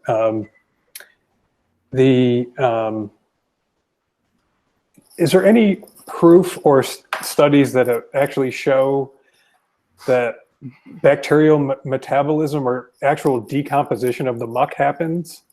It seems like we're measuring with the depth to the top of the sediment, or we're doing these new bottom hardness measurements. Do we know, could it be that the sediment is just moving around, and when we're doing a measurement, it was this one day and now it's another measurement the other day because the sediment's actually moved? How do we know they're actually decomposing from aeration? That is an excellent question. And that is one of the reasons why I stopped actually doing sediment probing, because sediments are so heterogeneous within a 12-inch square area, for example. We can have dramatically different sediment thicknesses. With the bio-based sediment hardness, It's extremely accurate in detecting specific locations. And what it does with that algorithm is it takes all of those locations and it creates a map and it compares those numbers year to year. So if you were seeing redistribution of sediment, those numbers wouldn't be going from less consolidated to more consolidated. They'd be staying about the same, but just in different areas. So we have very concrete evidence that that's not occurring. Misha? No, that was a no comments. Anyone from the DEC on that? There can be no comment, but I'm going to give anyone from the DEC an opportunity. Yeah, I in the literature reviews that I've worked on, I haven't seen any scientific literature in that area particularly. It doesn't mean that it's not out there. I just haven't come across it. Well, we need to hurry up. I mean, that's what I alluded to earlier, is we need to get more of these papers published because, you know, there just hasn't been the same technology put to the same uses. I hate to say we're pioneers, but we really are. The fund, would someone from the fund like to ask a question? Yes, I'd like to ask a question. Sure. Misha, you mentioned a lot about Lake Carmi. And also you talked about 4 or 5 areas that aeration can cause problems with the different types of planktons, releasing nutrients into the lake, causing accelerated weed growth. You've got a great place in Lake Carmi to understand that. Have you seen those sort of detrimental impacts that you listed on that slide in Lake Carmi? And so this might be best answered by Oliver. I don't want to put you on the spot, Oliver, but Oliver, he's really taken the lead on the Lake Carmi implementation team. And so if Oliver could comment.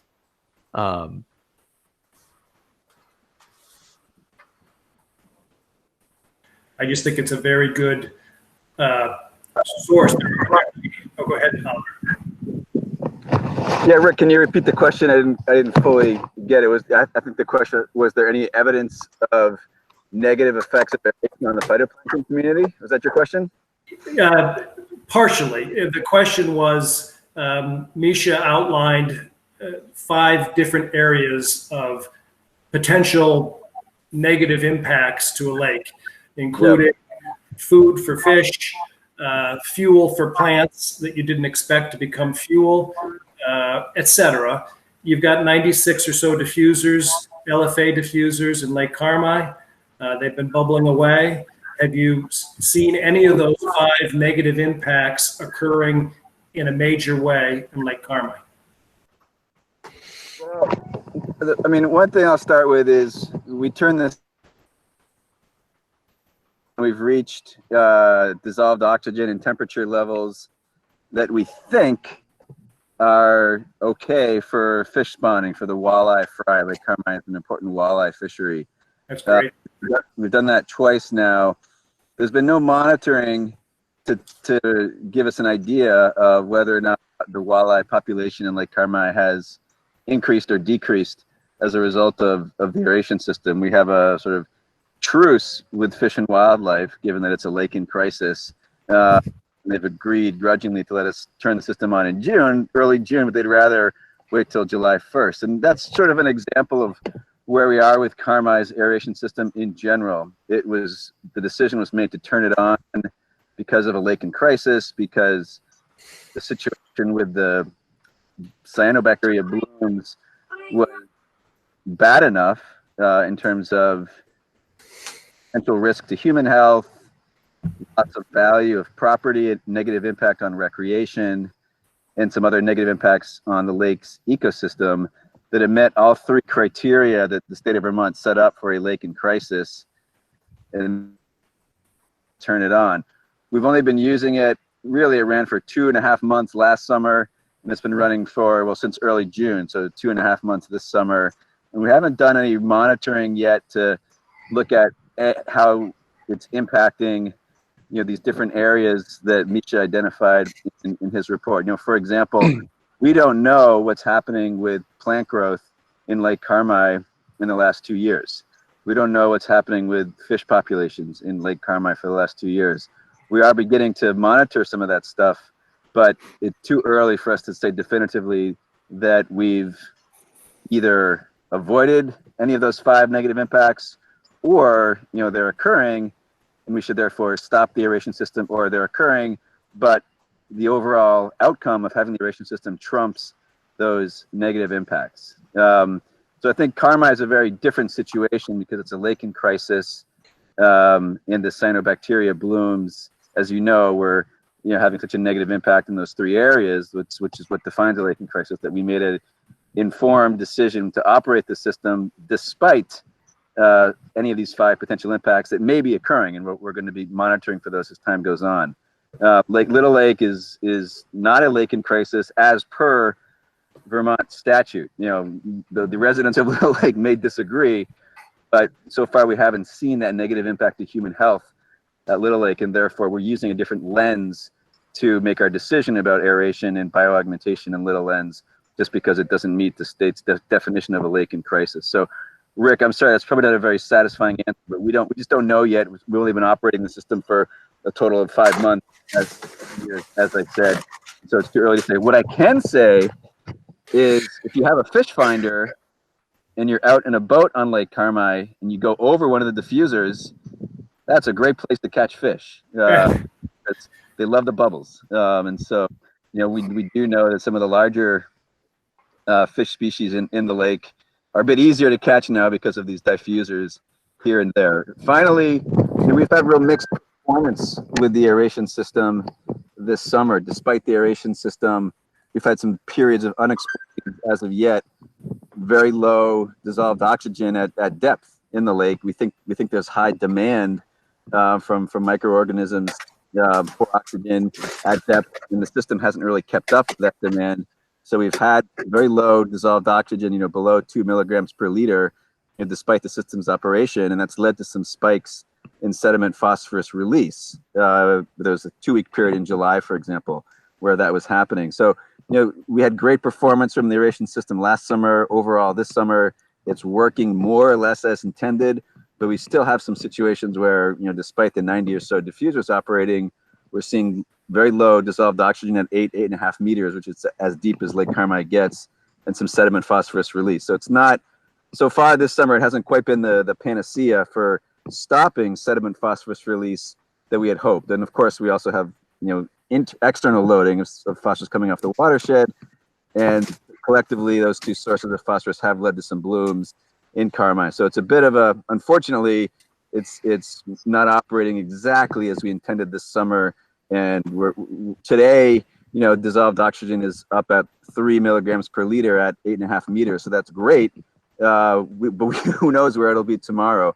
What's really cool, and this is the last thing I'll say, is, and I can send this to Jeremy to share with everyone, is that we have a website that gets real-time data from our automated sampling buoy on Lake Carmi. And so that buoy takes data every 15 minutes, and it's updated every 8 hours on this website. And so we have quasi real-time data showing us what's happening with the aeration system up there.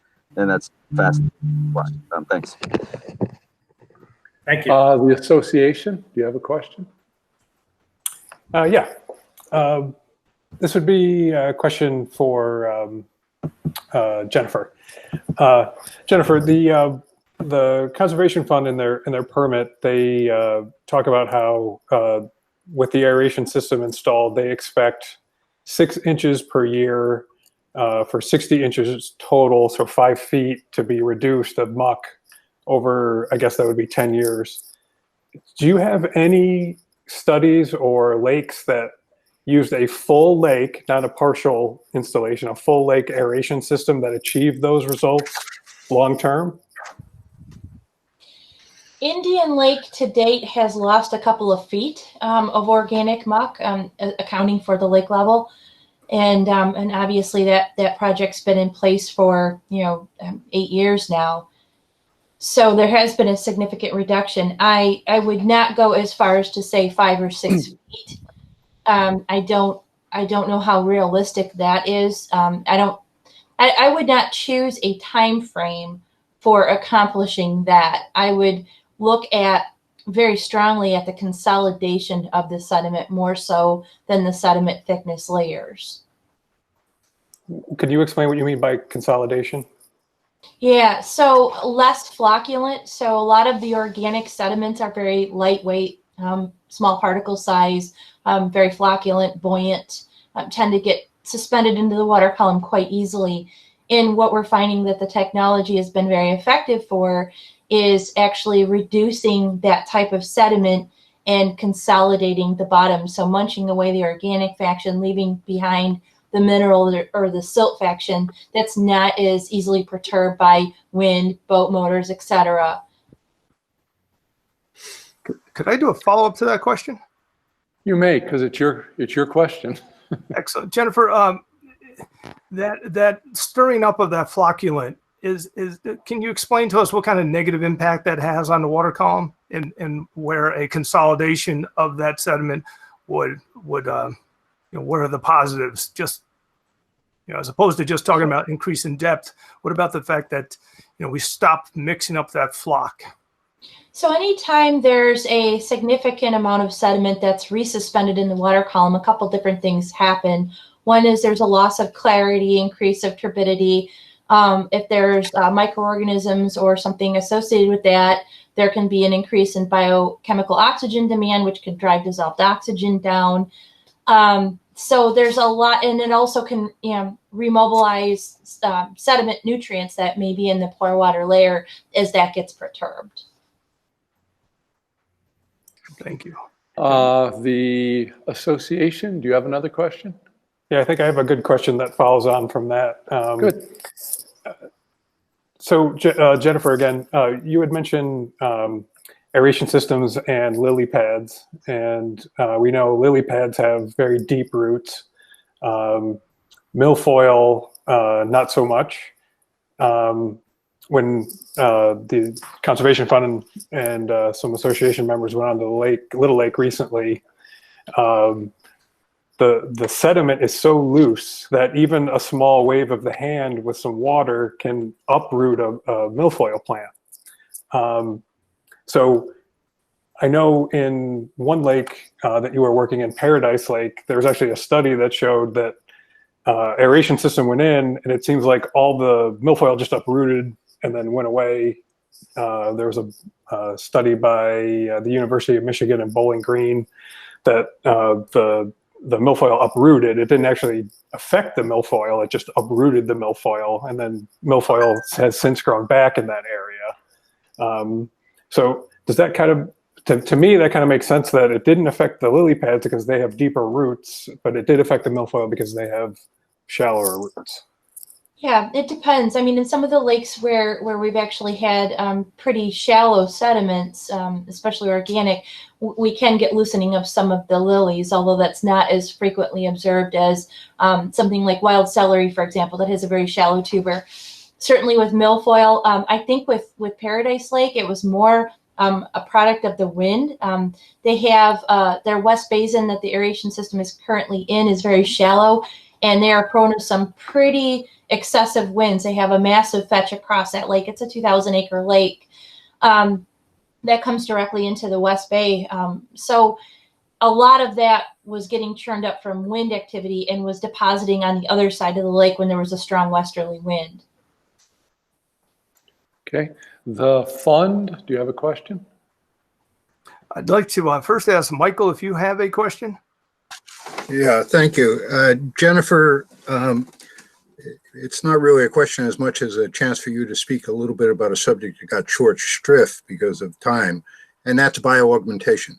How important is bioaugmentation in conjunction with LFA to having success, in your opinion?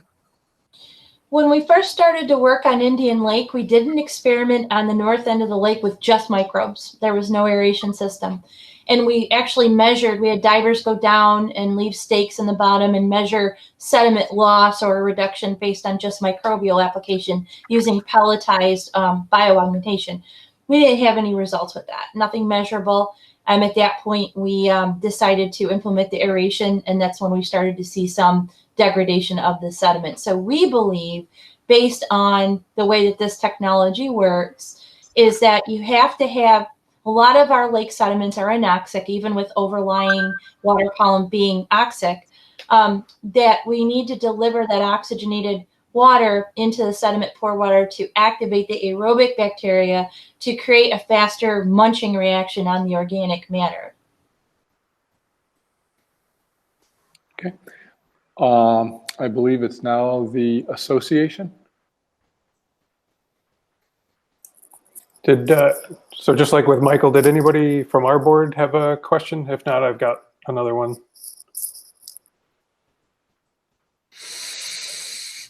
Okay.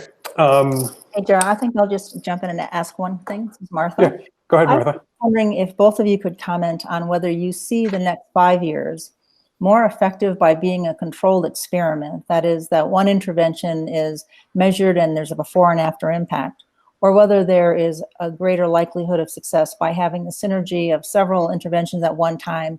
And do you see any untoward, unintended consequences of going in that direction? Jennifer, why don't you go first? Sure. So in the beginning of the aeration, I guess craze you could call it, here in Michigan, our state actually did, for the first couple of years, require no treatments, no herbicide treatments during the time of aeration, just because they wanted to independently evaluate how it was affecting plant communities versus treatments. Unfortunately, most of our lakes here are so impaired that we have to throw just about every tool we can at them just to keep the lakes navigable and within the standards of the residents. Misha, did you want to respond, or someone else from DEC?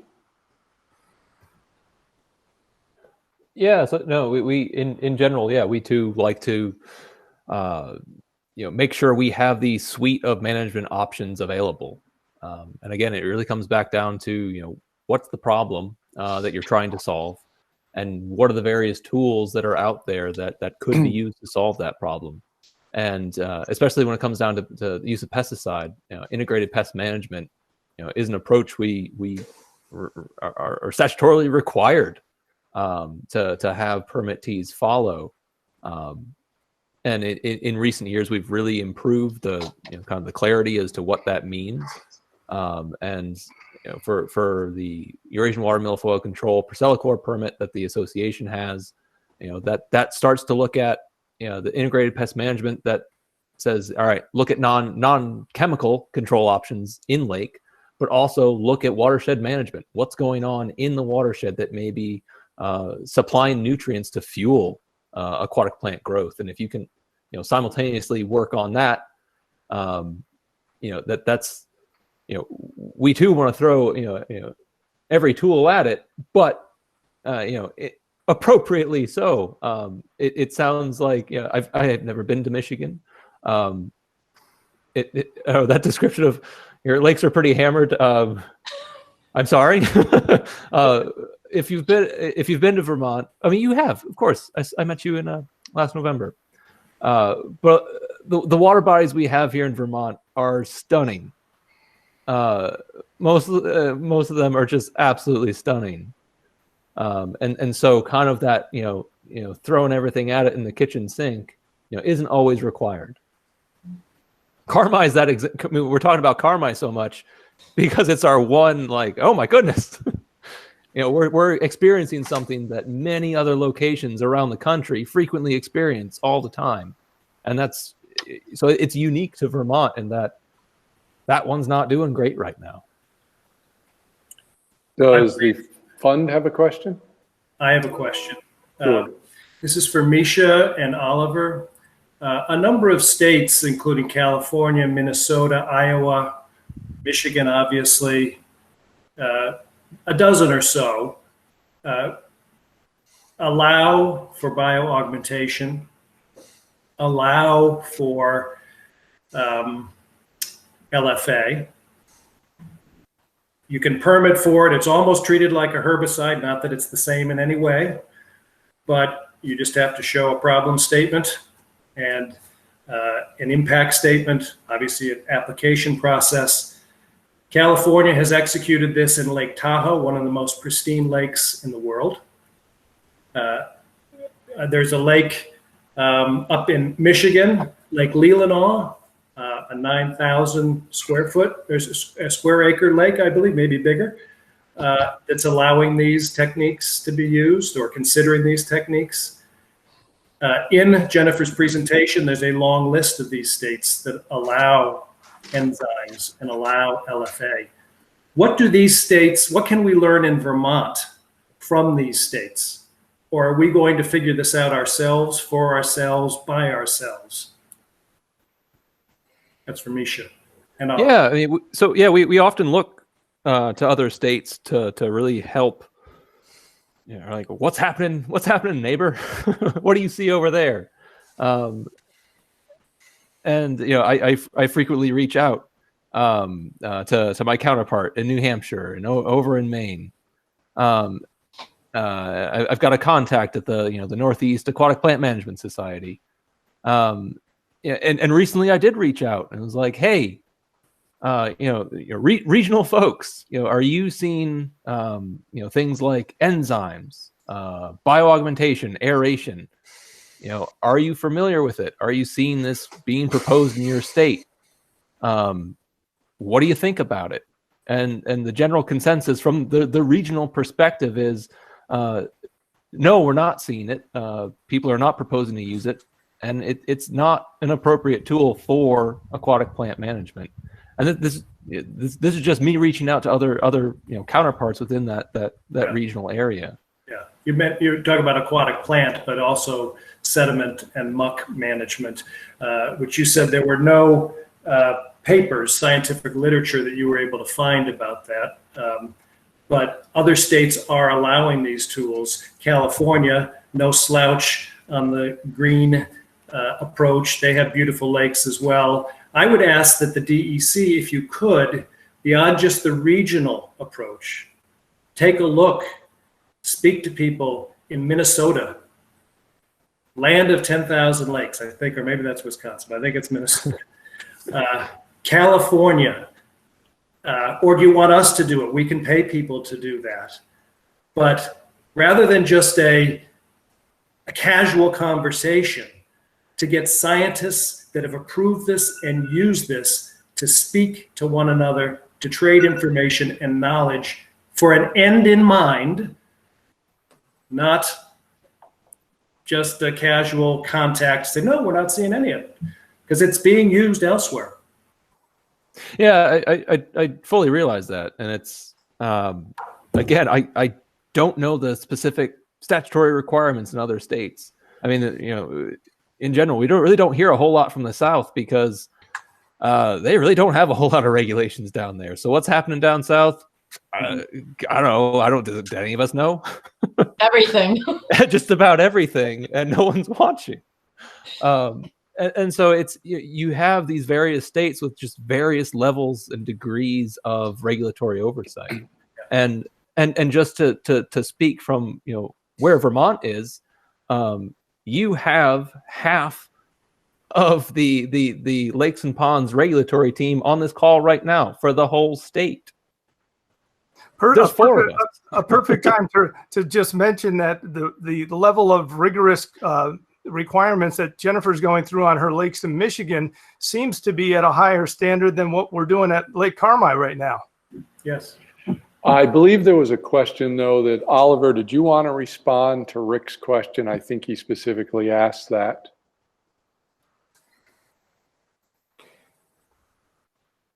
Sure. I mean, I think we don't have our head in the sand, and we participate in, as do many people on this call, scientific conferences and review papers and trying to understand different types of best practices.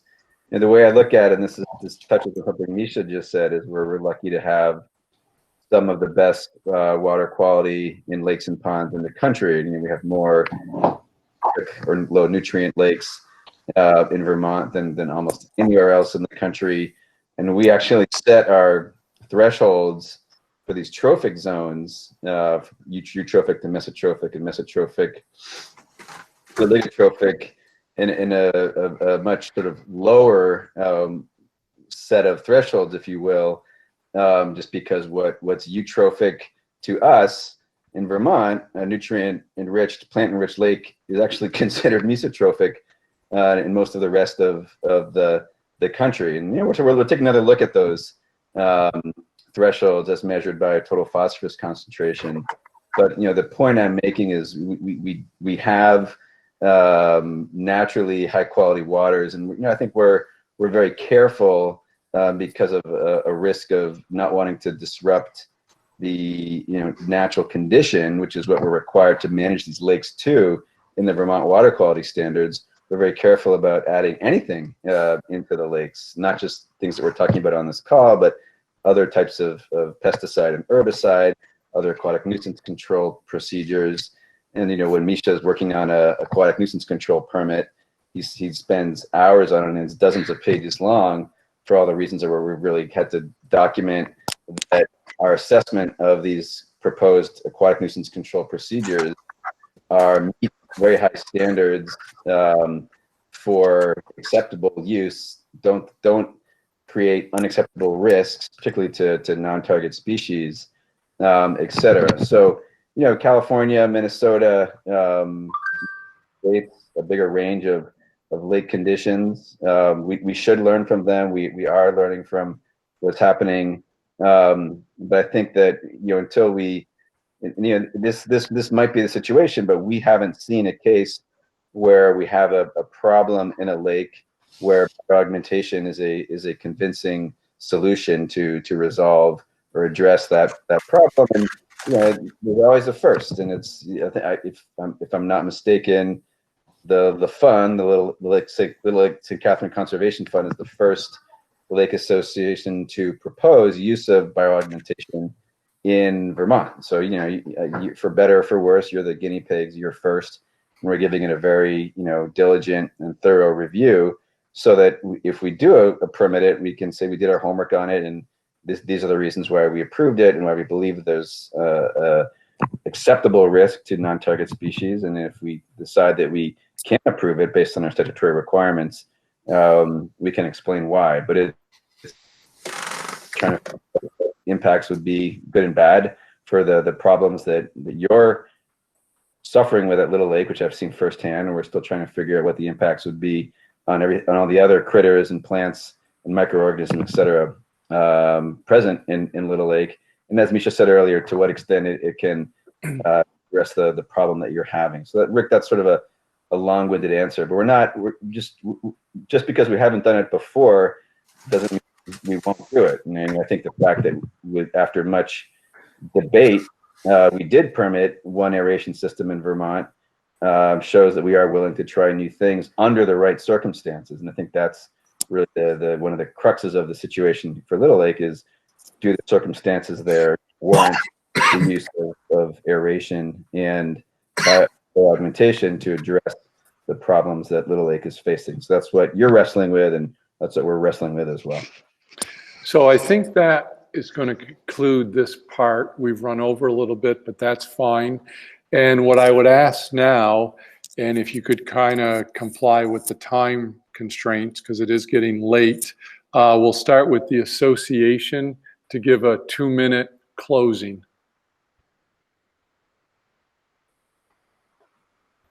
Okay, thanks. Had lots more questions, but so hopefully we can all get together and keep working on this. So, on behalf of the Lake St. Catherine Association, I'd like to thank all of our participants today. The Conservation Fund board members, Jennifer, Oliver, Misha, Zapata, and Laura, thank you very much for your time. And to Gary, thank you for being our moderator today and facilitating this important discussion for us. To the Conservation Fund, we look forward to getting together with you soon to discuss the next steps. To our lake community, we think you can tell by the questions we've asked today and the discussion that we've had that we have valid concerns over aeration and enzymes and mechanical harvesting being considered as possible solutions for milfoil and sediment issues in the Little Lake. As you've heard, working to stop phosphorus loading from the watershed and getting control of the milfoil should be top priorities. We've all heard from the Vermont DEC and Jennifer Jones on these topics. We hope you found that this meeting to be informative. We also hope that you'll be able to use what you've learned to form an educated opinion as to what you think is the most effective set of interventions in Little Lake for sediment and milfoil reduction. We also want to let you know that we are ready to participate in helping Little Lake with these issues. The Lake St. Catherine Association is willing to commit to writing 2 grants this fall for the 2021 season as part of the Lake Champlain Basin program in support of the Little Lake. The first one would be a pollution prevention and habitat conservation grant, which can be used to fund projects that will mitigate nutrient runoff in problem areas of the Little Lake, as identified by the Pulteney Meadowy Natural Resources Conservation District in their Stormwater Master Plan. This grant could also fund lake-wise implementations for individual Little Lake property owners to help make their shoreline more lake-friendly by installing rebuffering plants, water gardens, infiltration steps, and other stormwater mitigation tools to keep runoff carrying pollution and sediment into the lake. The second one would be an education and outreach grant that can fund programs, presentations, and literature to educate shoreline owners of the importance of watershed management. Utilizing the Lake-Wise program, individual property owners would be visited to have their lakeshore property assessed so they can become more educated on shoreline protection and septic issues. The association has also prepared an outline for a 3-year plan to control milfoil in the Little Lake using Percellacor. In the fall, as part of our yearly aquatic plant survey, the Little Lake will be specifically assessed so that we can design the most effective treatment plan for year 1. But to be able to begin this 3-year plan, it will be essential to have the backing of and the financial support of the lake community. These are 2 initiatives that we can start working on immediately to help the Little Lake as we head into 2021. And we hope that they will be components of our long-term watershed improvement plan for the whole of Lake St. Catherine. So thank you for your time today. And also thank you to the Wells Town Hall for hosting us tonight. The fund. Thank you. I'd like to, in summary, draw our attention to what Jennifer Jones brought to this meeting today. Jennifer's been working on lakes in Michigan with rigorous, as she says, long-term ecological research. And I think it's just such a wonderful thing that you all were able to come together, the DEC staff especially, able to be here on the call today to hear what some of your peers are doing around in other parts of the country with similar lakes that are impacted similarly to Little Lake. I'd like you to just take it to heart what Jennifer brought to us today, especially the research and the rigorous requirements that she has to go through in order for her permits to be continued to be issued year after year. I think that speaks a lot to the system, the laminar flow system, and the implications for Little Lake. I'd also like to thank the Lake Association for participating in this meeting. It's long overdue, and I'm thrilled to be working with the association again. And as I said in my opening comments, a multifaceted management approach is what's needed for Little Lake. And as we all recognize, the best tool for the job, I can see us putting together a tremendous plan for moving the lake forward and moving the community in the right direction. So I'm thrilled to be working with the Lake Association. Thank you, Gary. I appreciate your moderation of this meeting. And again, thank you, Misha and Lauren, Zapata, and Oliver. Thank you so much for being here. Thank you all. I've enjoyed it. I've learned a lot tonight, and thank you all for your participation.